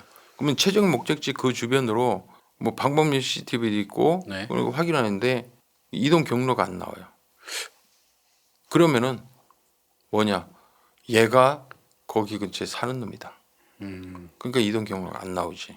분명히 나올 텐데. 네. 그럼 뭐그 육거리에만 CCTV 있어요? 어느 방향이 다 있으면 얘가 걸어가는 거에도 보여야 되는데 그런 게 다 안 나온다면 얘는 이 근처에 사는 거다.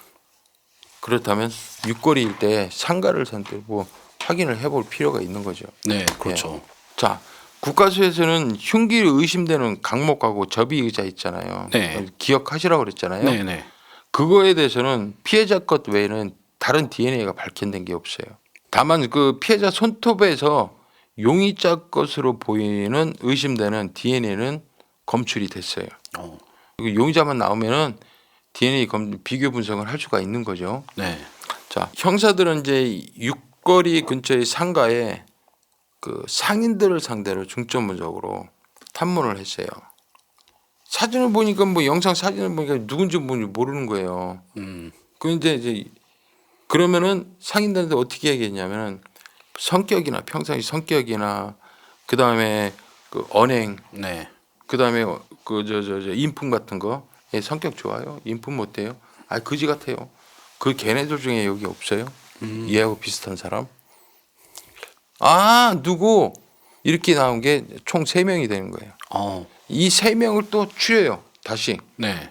이 3명 중에 이게 누구 닮았어요, 이게? 이런 식으로 계속 압축을 되는 거예요. 그러니까 정확히 통계에서 이 3명 중에 추린 사람이 뭐냐면은 최근에 장사에 의욕이 없고 근데 무언가 쫓기면서 방황하는 눈빛으로 보이더라는 거죠. 네. 방황하는 눈빛으로. 더더구나 이 사람이 현재 경제적으로 매우 어렵다는 얘기를 들어요. 그래서 아, 얘 이놈이다 라고 이제 판단을 한 게 39살 김정호예요. 39살 김정호 씨. 예, 39살 김정호인데 얘 알리바이를 확인하려고 해도 뭘 알아야 알리바이를 확인하죠. 그렇다고 지금 손톱에서 용의자 그 DNA를 채취했다고 하는데 아저씨 의심하니까 구강 채취 합시다. 이렇게 할 수는 없는 거잖아요. 네. 이걸 어떻게 접근을 해야 되나? 한번 주변 탐문수사 한번 이동 저기를 보자. 네. 근데 중요한 첩보가 들어온 거예요. 김정호가 DNA를 채취할 수 있는 기회가 온 거예요. 지금 김정호가 병원에 입원했다고 합니다. 그래서 병원이 어디냐? 그래서 갔더니 막 퇴원을 했대. 아, 그러면은 김정호가 맞았던 그 주사바늘 있냐? 다 폐기 처분했죠. 근데 이렇게 보니까 병원에 보면 구루마처럼 생겨서 그 밥을 이렇게 넣잖아요. 네네. 그게 있는 거예요. 저 혹시 김정호 씨 그 저 식판도 있어요? 그런 거예요. 식판이요? 닦지 않았나? 그래서 다 그 병동 거를 찾았어요. 그랬더니 다행히 설거지를 안 한 거야. 그래서 거기서 김정호의 썼던 식판에서 숟가락을 이미 제출을 받아서 가지고 와요. 진짜 다행이네요. 네. 그래서 그 숟가락을 가지고 저희 국가수에서 감정 의뢰를 했어요. 감정 의뢰하니까 피해자의 손톱에 DNA하고 일치한다고 회보가 내려온 거예요. 딱 그놈이지. 예. 와, 진짜 다행이다. 예. 진짜 다행이죠. 이거를 근거로 해서요. 네. 체포영장을 발부받았어요. 체포영장을 발부받았고 검거를 하려는데 애가 없어졌어. 김정호가. 김정호가 없어져갖고 긴급 통신수사를 걸어서 위치를 추적했어요. 네. 그래서 이틀 만에 1월 27일 날 모텔이 저 자는 걸 확인을 한 거예요. 그래서 그 모텔로 들어가요. 그래서 밤에 카운터한테 김정호 체포영장을 보여줘요. 네. 그 잡아야 되니까 마스터키를 달라. 마스터키를 가지고 김정호가 있는 방으로 가요. 가서 문을 여는 형사 1명 그리고 안에 들어갈 형사 미리 준비를 한 거예요. 왜? 거기에 누가 같이 있는지도 모르고 혼자 들어갔다고 하지만 네. 모르니까 문을 열고 들어가고 또 중요한 거는 민기적거리다가 얘가 그 창문 열고 뛰어 내릴 수도 있잖아요. 네. 범인 잡으려다가 범인 죽어버리면 또 입장이 난처하니까 문을 여는 형사 따로 급습하는 형사 따로 그리고 후다닥 막 열자마자 들어갔어요. 네. 딱 들어갔는데 이 새끼 잠에서 그냥 취해서 안 일어나. 뭐요? 씨발 이렇게 된 거지. 긴장하고 들어갔는데 술이 취해서 안 일어나. 아 김정호 일어나봐. 김정호 씨 일어나봐. 눈 비수기 뜨는 데다가 체포영장 보여주는 거예요. 그래서 체포를 한 거죠. 체포를 해서 경찰서에 이제 인치를 했어요.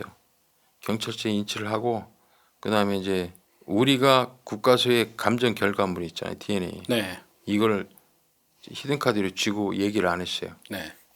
얘기를 안 한 거예요. 왜? 이거부터 얘기하면은 어떤 이유를 댈 수도 있는 거 아니에요. 진술을 다 받아놓고 어느 타임에 이걸 꺼낼 거는 거예요. 저는 그때 보기로 한 거예요. 그리고 이제 했는데 물론 부인을 하죠. 네. 부인을 하는데 형사가 이제 감정을 끌어요. 우리 김정호 씨 아까 체포영장 보여줬죠. 복사해주게 돼 있어요. 뭐 복사한 것도 있는데 자 이거는 단순히 경찰이 의심한다고 해서 체포영장이 나오는 거 아니다. 당신이 범인이라고 생각하기 때문에 우리는 체포영장을 신청한 거고 검찰에서 당신이 범인이라는 걸 인정하기 때문에 청구를 한 거고 법원에서 당신이 범인이라는 걸 인정하기 때문에 체포영장이 발부된 거다. 그러면 뭐냐? 당신은 충분한 증거를 우리가 갖고 있다는 뜻 아니냐? 우리가 이거를 다 까발리기 전에 당신이 지금 자 봐라 사망한 사람 현장 사진을 보여줄 때 고개 돌려요. 다 봐라고 이 양반아. 당신이 안 죽였으면 왜 고개를 돌려? 당신이 죽였기 때문에 고개를 돌리는 거 아니야. 이거는 뭐야? 도의적인 책임을 가지고 당신이 죄에 대해 반성하고 피해자분한테 죄송하다면 자백을 하고 반성하는 게 당신의 마지막 태도다. 얘기를 해봐라. 뭐 얘기 안 하면 뭐 우리 증거 다 하고 지금부터 시작할게. 그렇게 얘기한 거예요. 그러니까 고개를 숙였다가 올렸다가 한숨을 졌다가 올렸다가 그러더니 자기가 이제 죄책감에 제가 죽였습니다. 그렇게 나온 거예요. 이게 이제 일에 조사하기 전에 자백을 한 거예요. 네. 조사하기 전에 보여주고 하면서 한 건데 거기 자꾸 흔들으니까 이제 자백을 한 거죠. 1차 조사 때는 돈을 훔치기 위해 들어갔대요. 그랬는데 피해자가 반항을 해서 죽였다. 우발적으로 죽였다. 근데 그러면 돈을 얼마를 훔쳤냐? 7만 원을 훔쳤대. 야, 이 새끼 봐라. 장난 아니야. 말랑. 분명히 거기 13만 원 있었잖아요. 네. 그럼 말이 안 되는 소리를 하는 거지 얘는. 응? 말 같지도 않은 소리를 하는 거지. 절도 목적이라는 게 그 말이 안 되는 거잖아요. 네. 거기 현금 13만 원이나 있었는데 그럼 말이 안 되는.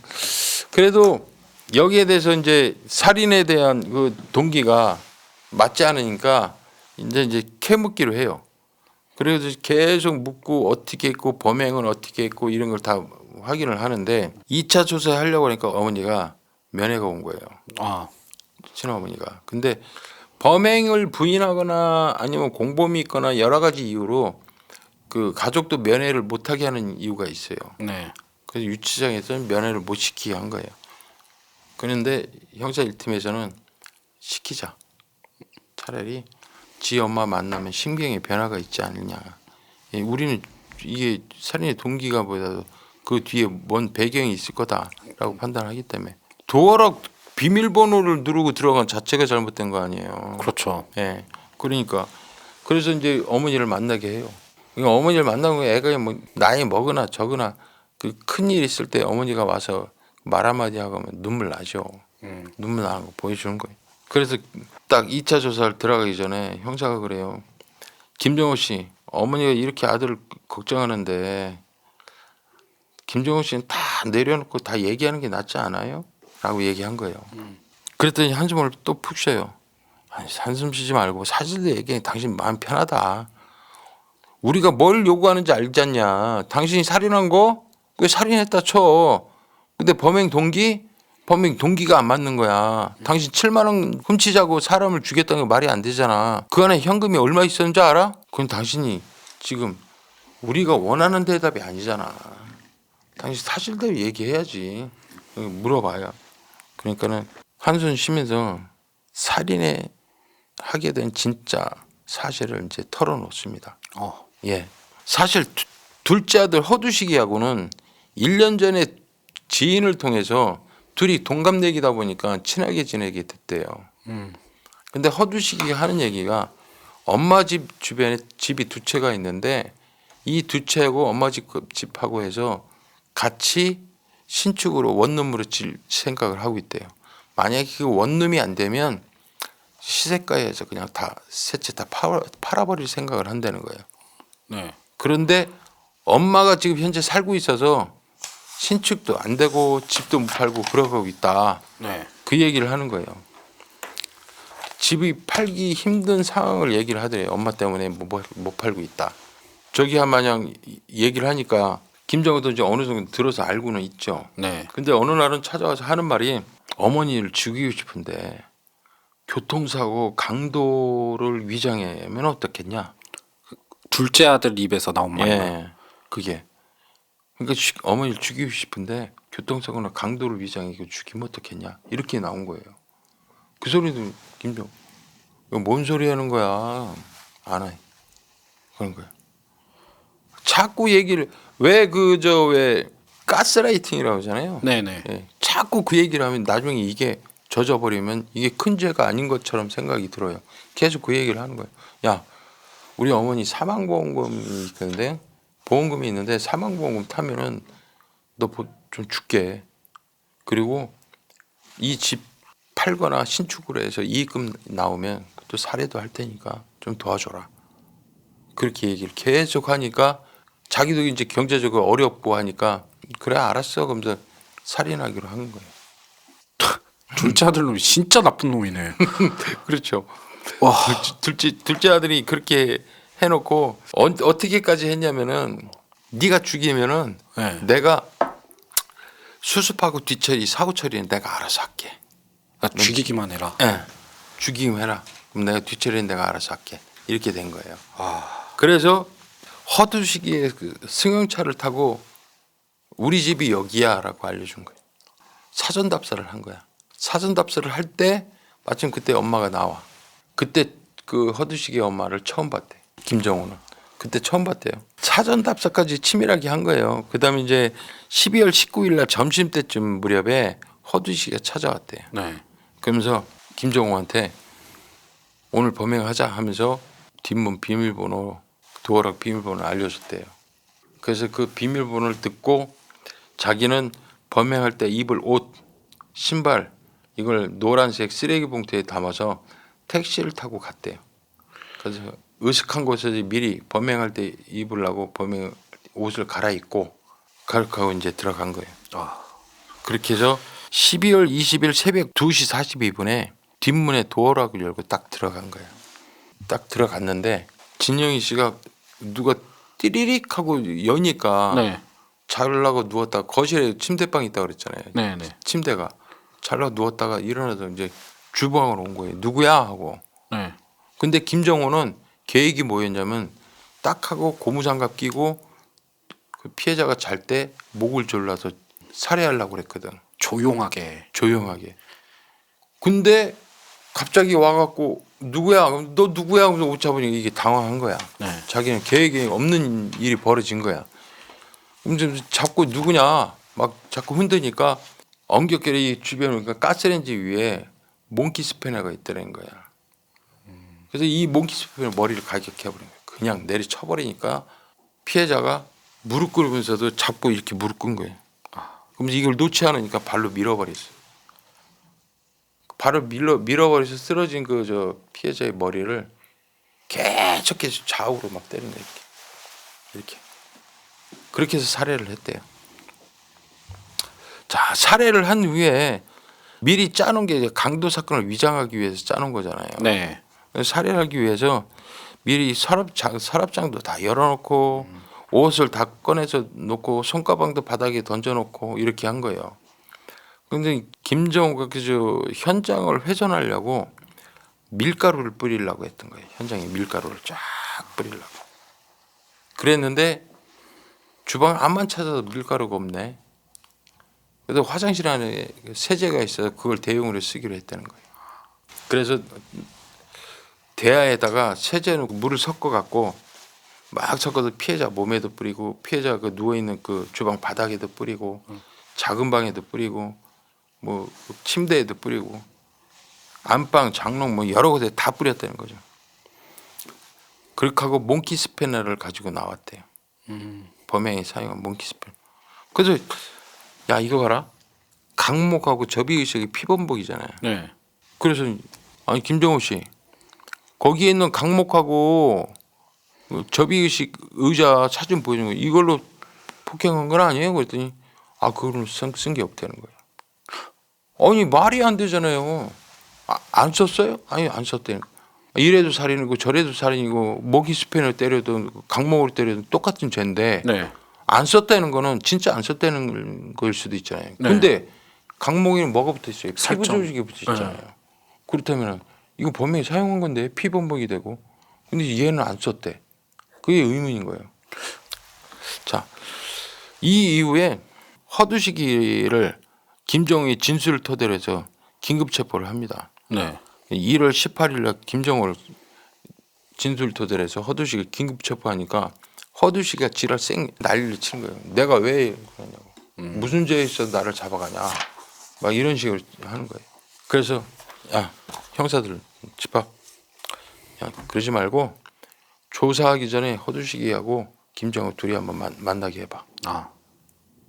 만나게 해서 얘들이 뭐 대화하는 걸 들어보고 그다음에 허두식이 하면 반응 한번 살펴보자. 둘이 얘기하게 해봐. 그래서 또 얘기하게 했어요. 허두식이가 김정한테 김정은 다 자백했어 막 그랬잖아요. 네네. 그러니까 이제 김정한테니까 김정한테 하는 말이 첫 마디가 뭐는지 알아요? 왜 하지도 않은 범행을 했다고 그랬어? 어? 너 왜 하지도 않은 범행을 자꾸 했다고 얘기를 했어? 왜 그런 거야? 하면서 자꾸 추궁하는 거야. 오히려 그러니까 김정우가 막 설득 당하는 것 같으니까 김정우가 그냥 뭐라고 화를 내. 네가 시켰잖아. 그러면 호통을 치는 거예요. 네. 막말 아무리 친해도 네. 내 어머니를 때렸어. 죽였어. 이 말이 나와요? 안 나오죠. 안 나오죠. 예? 오히려 그 걔한테 왜 하지도 않냐고 뭐 설득시키는 게 말이 안 되잖아요. 더더욱 말이 안 되는 거는 지 어머니 살해당했다고 그럴 때 뭐 경기나고 뭐 네, 네. 그 정도로 슬퍼하고 막 했던 놈인데 오히려 죽였다고 하는 범인을 잡아놨는데 거기다 대고 네가 한 거 아니지 않냐고 오히려 설득한다는 이 설정이 진짜 이해가 안 되는 거예요. 이거는 직접적인 청부 살인이 아니면은 도저히 이해가 안 되는 거예요. 그걸 보고 형사들은 저거 청부 살인이다 라고 판단을 하는 수밖에 없는 거죠. 자기 어머니를 죽인 범인을 앞에다 잡아놨는데 예. 화를 내는 게 아니라 설득을 시킨다는 그렇지. 네가 한 거 아니잖냐 하고 설득. 이게 거죠. 와. 말이 안 되는 거죠. 앞에서는 그렇게 다 연기하면서 울어놓고. 네. 아. 그러니까 이건 청부살인이고 이제 확진을 한 거예요. 그런데 범행이 12월 20날 새벽 2시였잖아요. 2시 42분. 네. 근데 그날 20일 오전 10시 29분에 허두식이하고 김정우가 만나요. 네. 오전에 만난단 말이에요. 범행한 그날 날 밝은 다음에 네네. 날 밝은 게 확인이 되는데 그게 어디서 만나냐면 허두식이가 자주 가는 목욕탕 앞에서 만나요. 목욕탕 앞에서 만나서 둘이서 진주시 삼봉동에 있는 고깃집으로 이동을 한 게 확인이 되는 거예요. 그래서 이거에 대해서 허두식이한테 물었어요. 범행이 발생한 날이 12월 20일이고 근데 그 새벽이고 날 밝은 다음에 10시 29분에 당신 김정호 만난 이유가 뭐야? 허두식이가 얘기하는 거. 아, 그 김정호가 여자친구 문제로 자꾸 얘기해서 그것 때문에 대화를 하러 갔어요. 허두식은 그렇게 얘기해요. 근데 김정호는 왜 간 거야? 아, 그 뭐 강도로 위장하고 살인했던 거 그거 얘기해주러 간 겁니다. 어떻게 죽여서 어떻게 했다, 위치가 어디다, 그거 얘기해주고 갔다. 그렇게 얘기하는 거예요. 엇갈리잖아요, 진술이. 네. 예. 그리고 이제 이 이후에 허두식이가 김정호한테 3번에 걸쳐서 1,200만 원이라는 현금을 준 게 확인이 돼요. 범행 이후에 네. 1,200만 원. 그런데 이제 허두식이는 김정호가 친구한테 빌린 돈 때문에 힘들어한다고 빌려달라고 해서 빌려준 것뿐이다. 그렇게 얘기를 해요. 근데 김정호는 신용카드 결제일이 있는데 메꾸지를 못해서 첫 번째하고 두 번째는 돈을 좀 빌려달라 얘기해서 그거 메꿨다. 그런데 세 번째는 빌려달라는 것도 아니고 내 돈이 필요하니까 돈 좀 줘 그랬더니만 돈을 줬다는 거예요. 5만 원권으로 420만 원 상당을 그 봉투에 담아서 콘솔 박스에 넣어주고 갔다는 거예요. 아무리 친한 관계라도 돈 좀 줘 하면 언제 줄 건데? 그쵸. 너 언제 필요한데? 그거 물어보잖아요. 네, 네. 근데 물어보지도 않고 하는데도 돈 좀 달라고 한다 해서 무턱대고 돈을 줬다? 그것도 1,200만 원 돈 친구 빌려줄 수 있어요? 내가 돈이 아무리 있어도 아유, 안 빌려주잖아요. 네. 그건 뭐예요? 청부살인의 대가라고 보여지는 거죠. 우리는 네. 그렇게 판단할 수밖에 없어요. 이게. 네, 맞아요. 예. 네. 그래서 이제 이거 이제 최종적으로 물어봐요. 허두식 씨. 그러면은 당신 김정호하고 뭐 전혀 관련이 없다고 하면 그러면 김정호 씨는 뒷문에 도활하게 비밀번호를 어떻게 알고 들어갔을까? 당신이 알려줬기 때문에 들어간 거 아니야? 그게 물어봤어요. 근데 허두식이가 뭐라고 하냐면은 비밀번호 열고 들어갔어요? 야 소름이네. 이렇게 얘기하는 거야. 완전히 뭐 엉뚱한 얘기죠. 완전 딴청 부리면서 그 진술을 그렇게 해버리는 거예요. 환장을 노리시지. 와. 자백을 아예 그 완전히 이런 게 정황이 나오는데도 아니라고. 엄청 뻔뻔하네요. 예. 근데 이 두 사람이 디지털 포렌식을 했어요. 휴대폰에 대해서 혹시라도 공무원 문자라도 나올까 했는데 문자는 안 나와. 김정호 얘기하는 거예요. 다 만나서 대화를 했대. 문자는 절대 기록이 남을까봐 안 하고 찾아와서 얘기하거나 대화를 했기 때문에 휴대폰에는 포렌식 해봐야 소용없다는 거예요. 진짜 소용이 없었어요. 나온 게 없었어요. 자, 보험 가입한 경위에 대해서 피해자 전영희 씨의 보험이 가입한 걸 한번 확인을 해봤어요. 그 확인하던 중에 특이한 보험 조항이 들어있는 걸 봤어요. 그 보험이 뭐냐면은 보험 내용 중에 질병 사망 시에 1,000만 원밖에 안 돼요. 네.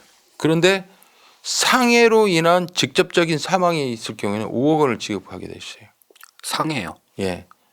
진영희 씨가 63세예요. 네. 무슨 UFC 뭐 선수도 아니고, 응? 63세에 누구하고 싸우겠어요? 그니까. 나이 드신 분이? 네. 근데 상해로 인한 직접적인 사인이 밝혀질 경우에는 5억을 준다는 이 약정을 왜 했겠어요? 예? 그래서 이 보험금을 도저히 이해가 안 되는 거 아니에요. 난 이런 보험 처음 봤어요. 그러니까 이 보험을 드는 게 언제냐? 보험 계약서에는 저 진영희 씨 자필이 진술이 있을 거 아니에요. 네. 보험 계약 일자를 확인했어요. 근데 그 계약 일자에 진영희 씨는 정신병원에 강제 입원시켜 놓은 상태예요. 둘째 아들이. 입원시켜 놓은 상태에서 이 보험 계약서를 지가 다 쓴 거예요. 그러면 이건 뭐예요? 위조한 거 아니에요? 네. 그래서 그 부분에 대해서 허두식이한테 물어봤어요. 글쎄 내가 들은 건 기억이 나는데 얼마를 받는지 누가 받는지는 그건 모릅니다. 얘기하는 거예요. 이 새끼 이거 10만 원씩 꼬박꼬박 냈어요. 이 사람. 보험금을. 그래서 그걸 압수수색 영장 발부받아 갖고 확인을 해봤어요. 이거 당신이 쓴 거 맞지 않냐? 그럼 당신이 보험금 받는 걸로 돼 있지 않냐? 응. 아 그러네요. 예, 맞아요. 그런데 이거 나중에 엄마 태어난 다음에 내가 엄마한테 얘기해줬다. 그 얘기해줬으니까 허락 받은 거 아니냐? 또 그렇게 얘기하는 거예요. 허락 받았는지 안 받았는지 모르는 거예요. 왜? 돌아가셨으니까 어머니가. 그게 자기 주장이지. 확인이 안 되니까. 예. 근데 허락 받았든 안 받았든 자기가 보험계약서를 다 쓴 거는 맞잖아요. 네. 예. 그 다음에 이 허두식이가 보험 설계사였다잖아요. 네. 그래서 이제 업무에 대해서 한번 수사를 해봤어요. 업무에 대해서. 그랬더니 2017년 5월 25일 그리고 6월 27일, 8월 21일, 12월 8일, 12월 26일 그래서 총 5회에 걸쳐서 그 집중적으로 보험 가입 내용을 조회한 게 확인이 돼요. 자기 어머니 진영희 씨에 대해서 조회한 게. 그래서 조회 내용을 확인한 이유가 뭐겠어요? 사망보험이 얼마나 타는지 한번 확인해 본 거 아니에요. 네. 예? 그런데 이걸 왜 당신은 그러면 엄마 걸 자꾸 조회를 이렇게 집중적으로 확인했냐라고 물어봤어요. 물어봤더니 아니 비슷한 연령층에 보험 계약자가 오면은 그걸 보고 저 어머니 설계한 그 보험 그거를 참고 삼아 갖고 보험하는데 좀 도움이 되려고 자꾸 열어본 거다. 비슷한 연령에 들어오면은 보험 설계를 해줘야 되는데 우리 엄마 거 한 걸 가지고 참고 보고 하려고 자꾸 조회해서 확인해 본 것뿐이다라고 얘기를 하는데 그 17년 11월부터 12월까지 그 연령층으로 보험 가입한 사람이 한 명도 없어요. 다 거짓말이라는 얘기죠. 자, 이런 조회를 했다는 건 뭐예요? 아, 엄마를 청부살인하면 얼마가 돈이 되는지 이 보험도 있고 저 보험도 합치면 얼마 이런 거 조회했다고 보여지는 거죠. 그렇죠. 예, 그거밖에 없죠. 예. 왜 자꾸 조회를 하는데? 가입자도 근데 없었던. 예, 그 돈에 대해서도 뭐 얘기를 안 하는데요, 뭐. 자, 또한 이제 저 허두식이는 이 명의이전을 부동산에서 15년 10월 2일경에 면사무소에서 인감증명을 발급받아 갖고 부동산 등기부 등본을 허두식이로 어머니 거를 등기해 준 게 확인이 돼요. 등기 이전을 해준 거야 어머니 명의에서. 네. 근데 조사 결과 그때에도 아들이 또 정신병원에 강제 입원시킨 그 기간이란 말이에요. 그래서 이것도 당신이 한 거 아니냐라고 캐물었어요. 아 무슨 소리냐 엄마가 직접 쓴 거다.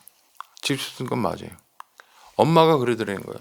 야, 나 좀 제발 좀 퇴원시켜줘라. 내 퇴원하면은 이 집 너한테 다 명의이전 해주고 네가 이사를 가면 나 이사 갈게. 퇴원만 시켜줘라 그랬던. 그래서 가서 잠깐 그 외출식으로 데리고 나와서 그걸 다 한 거예요. 면사무소에도 누가 대리한다고 저 인감증명 발부 받아 주나요? 그렇죠. 위임장 없이는 안 되는 거지. 그러니까 이제 그 엄마 데리고 가서 그걸 다 한 거예요. 그래서 명의전까지 다 해준 거고. 그렇게 하고 8일 후에 엄마가 퇴원한 기록이 나와요. 그 작성하고 8일 후에. 그러니까 그 조건으로 나온 건 맞나 봐요. 그렇게 해도 뭐 퇴원한 조건으로 받았다는 거는 뭐 정상적이지 않죠. 그렇죠. 그게. 예. 그러니까 엄마가 뭐 저 정신병원에 있고 싶어서 있었겠어요. 그게. 어머니가 정신병원에 있는 동안 자기가 예. 처리해야 될 모든 것들을 그때 싹 처리를 이미 해둔 거네요. 그렇죠. 그 2년 넘게 그 엄마가 버티고 사는 거예요. 그냥 그렇게 퇴원하고도 엄마가 이제 2년 넘게 버티면서 그 집에서 그냥 사는 거예요. 그러니까 결국엔 청부살인까지 이어져서 살인까지 한 거죠. 그래서 이거에 대해 김정우하고 허두식이를 구속 송치했어요. 구속영장 발부돼서 구속 송치를 했어요.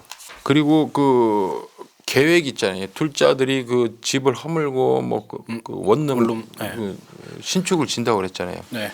그것도 건축사무소에 의뢰해 놓은 게 있더라고요. 진짜로 그 계획을 하려고 허두식이가. 그래서 그때 당시에 원룸 설계도 도면까지 나중에 추성으로 보냈어요. 이렇게 계획을 잡고 있으니 엄마를 청부살인할 계획이 있는 거 아니냐. 공의 타당성을 좀 입증하려고 또 추성으로 보냈어요. 서류를. 근데 판결이요. 1심에서 김 씨는 징역 18년 받았어요. 18년이요. 예, 징역 18년 받았어요. 좀 적은 것 같은데 좀. 당연하죠. 몽키 스패너를 그냥 그 노인네를 가격하는데 그 18년 받았는 게 말이 돼요. 예? 와. 자, 아들 허 씨는 잘 들으세요. 직접 범행을 저지른 친구 김정우는 친구의 부탁을 받고 범행했다라는 진술이지만 재판부는 범행을 직접 실행한 친구의 진술 외에는 아들이 살인에 청부했다는 확실한 직접 증거가 없다 판단한다. 또 친구 진술에 일관성이 없거나 구체적이지 않아 신빙성이 낮다고 보았다. 검찰은 아들이 어머니의 사망보험금을 노렸다고 주장했으나 재판부는 아들이 어머니를 살해할 만큼 강력한 동기가 있다고 단정하기 어렵다고 판단한다.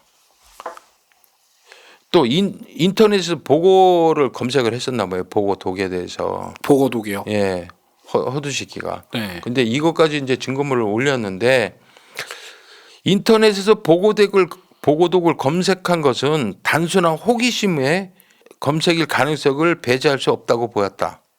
범행 후 친구에게 건넨 1,200만 원 역시 이전부터 있었던 금전 거래의 연장선일 가능성이 있다고 판단하여 범행의 대가로 확신하지 않았습니다. 자, 그리고 또 있어요. 아들의 범행 공모했다는 의심이 들긴 하지만 유죄를 인정하기 위해 그 증명이 부족하다는 취지로 해서 무죄 선고를 합니다. 무죄요? 예. 무죄 선고를 해요. 이게 그 정확한 증거가 없으면 피고인 무죄 추정의 원칙이 있어요. 그렇지만은 이런 게 있고 죽였다고 뭐 친구가 자백을 했는데도 불구하고 무죄가 나왔어요. 이거에 대해서는 당연히 검찰은 무죄가 무슨 말이냐고 항소를 했죠. 네. 항소를 했는데 항소도 기각했어요. 아니 네. 여러 정황들이나 뭐 그런 증거 같은 것들이 있는데도 불구하고 그러니까 실질적으로 이거예요. 실질적으로 내 죽였어요라는 진술을 하든가 문자로 죽여달라는 어떤 문자가 있든가 직접적으로 그런 게 없다고 해서 인정을 안 하는 거죠. 이건 정황 증거일 뿐이다라고 얘기하는 거예요. 피해봐라. 피해자는 끝까지 아니라고 하잖냐. 예, 그거예요. 아니 죽였다는 사람이 네. 저 사람이 시켰다라고 얘기를 했잖아요. 예, 그것도 이제 지금 일관성이 없다고 보이는 게 일이 있다 저리 있다 했다고 해서 진술을. 그럼 비밀번호 뒷문 비밀번호 같은 경우에는 그런 거에 대해서 지금 와 이게 저 재판부에서 이렇게 나오니까 할 말이 없는 거죠. 이거 뭐 시원하게 이게 변호사양 센 걸 샀는지 와. 변호사를 그럴 수도 있죠. 저도 의심스러운 부분이 여러 가지가 있어요. 이게 무슨 이제 저는 자료를 보고 이제 했으니까 그때 당시에 형사님들이 딱 12월 19일 저녁부터 20일 새벽 때까지만 그 범인이 왔다 갔다 그거만 본 건지 네. 그 이상을 본 건지 난 그게 궁금하더라고요. 분명히 그 이상도 봤을 거예요. 난 그 이상을 봤다고 판단하는 게 뭐냐면 난 바라는 거예요. 봤을 것이다라고 생각을 한 거예요. 그때 당시에 형사님들이. 네. 왜? 범인은 몽키 스패너로 때렸다고 그랬죠. 강목이나 접이의식을 때리지 않았다고 그랬단 말이에요. 맞아요. 예. 근데 거긴 피부 조직이 붙어 있어요. 강목에는. 그러면 이 12월 20일 그 살해를 한 이후에 이후에 누군가 아들이 재차 가서 확인 사살로 그걸로 가격하지 않았나. 나는 그렇게 판단이 되는 거예요. 첫 번째로는 몽키 스패너로 살해를 하고 예. 그다음에 그 아들 허두식이 예. 가서 다시 재차 가서 다시 일어날까봐 재차 가서 그러니까 강목에 왜 피부 조직이 묻냐는 얘기예요. 이게 튀어서 맞았다? 근데 이 피범벅이가 2개만 돼 있다는 거는 그러니까 나는 또 그런 쪽으로 의문이 드는 거예요. 이런 쪽으로 아마 수사를 했는데 이 기록을 이게 없으니까 내가 그런 의문이 그렇게 수사를 했겠지라는 생각을 하는 거예요. 이 족적의 장화 신발에 대해서 수사를 했겠죠. 네. 예? 이건 뭐냐면은 신발 사이즈를 보면은 이게 김정호 건지 허두식이 건지도 확인이 되고 네. 그때 무엇인 거야? 그것도 아마 수사를 했을 거예요. 이런 여러 가지 의문점이 있는데 이건 분명히 수사를 그때 당시에 수사를 하셨다고 나는 생각을 해요. 이게 그 어떤 수사를 못해서 했다고 안 보여져요. 저는 좀 믿겠습니다. 그렇게 했는데도 불구하고 허두식의 혐의점이 직접적인 증거라고 그 재판부에서 주장하는 직접적인 증거라고 얘기하는 게 밝혀지지 않아서 무죄라고 한 것 같은데요. 이거를 보면은 구독자분들도 화를 내는데 예를 들어서 1년이라도 받든가 집행유예라도 뭐 하나를 받았으면은 나중에 범행 사실이 드러나면 일사부재리 원칙이라고 그래서 더 처벌 못 해요. 네. 그렇지만 무죄잖아요. 네. 무죄자라면 공소시효도 없어요. 그죠? 살인이니까. 예. 네. 살인이니까 공소시효도 없어요. 언제 어떻게 됐든 간에 어떤 자료가 툭 튀어나와서 수사가 진행된다면 다시 처벌할 수 있는 기회는 있어요. 꼭 그 기회가 왔으면 저도 좋겠습니다. 꼭 그 기회가 와서 중요한 제보로 인해서 수사가 제기돼서 꼭 그게 진실이 밝혀지기를 바라는 마음입니다. 사건은 좀 답답한데 아이 어떻게 해요? 아 진짜 너무 화가 예. 납니다 진짜로. 아 친구는 병신짓 한 거예요. 예? 미친놈이지. 와. 아니 대한민국에 살인 사건 나가도 안 밝혀지는 게 어디 있어요. 물론 미제도 많아요. 미제도 많은데 그만큼 뛰어요. 미제 안 남으려고 형사들도. 근데 이거 같은 경우는 친구 부탁을 받고 죽인 놈도 그렇지만 뭐라 아니 그게 범죄 이해가 뭐 인정이 안 된다고 무죄로 했다니까. 그런데 아마 진주경찰서에서요 이 무죄 나온 거에 대해서는 아마 어떤 의혹이나 조금이라도 단서가 나오면 재수사해서 분명히 밝혀낼 겁니다. 살인은요 이제 공소시효가 없으니까요. 네.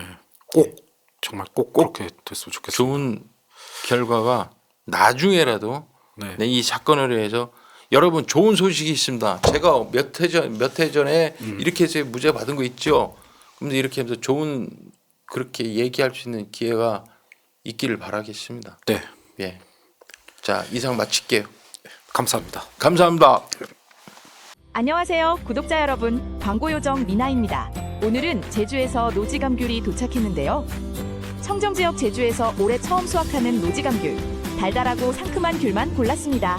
비타민C 가득한 과즙 팡팡 제주감귤. 피부 미용과 피로 회복, 노화 방지에도 좋은 거 아시죠? 겨울에는 역시 유튜브 보면서 귤 까먹는 재미 아니겠어요? 지금 바로 주문하세요.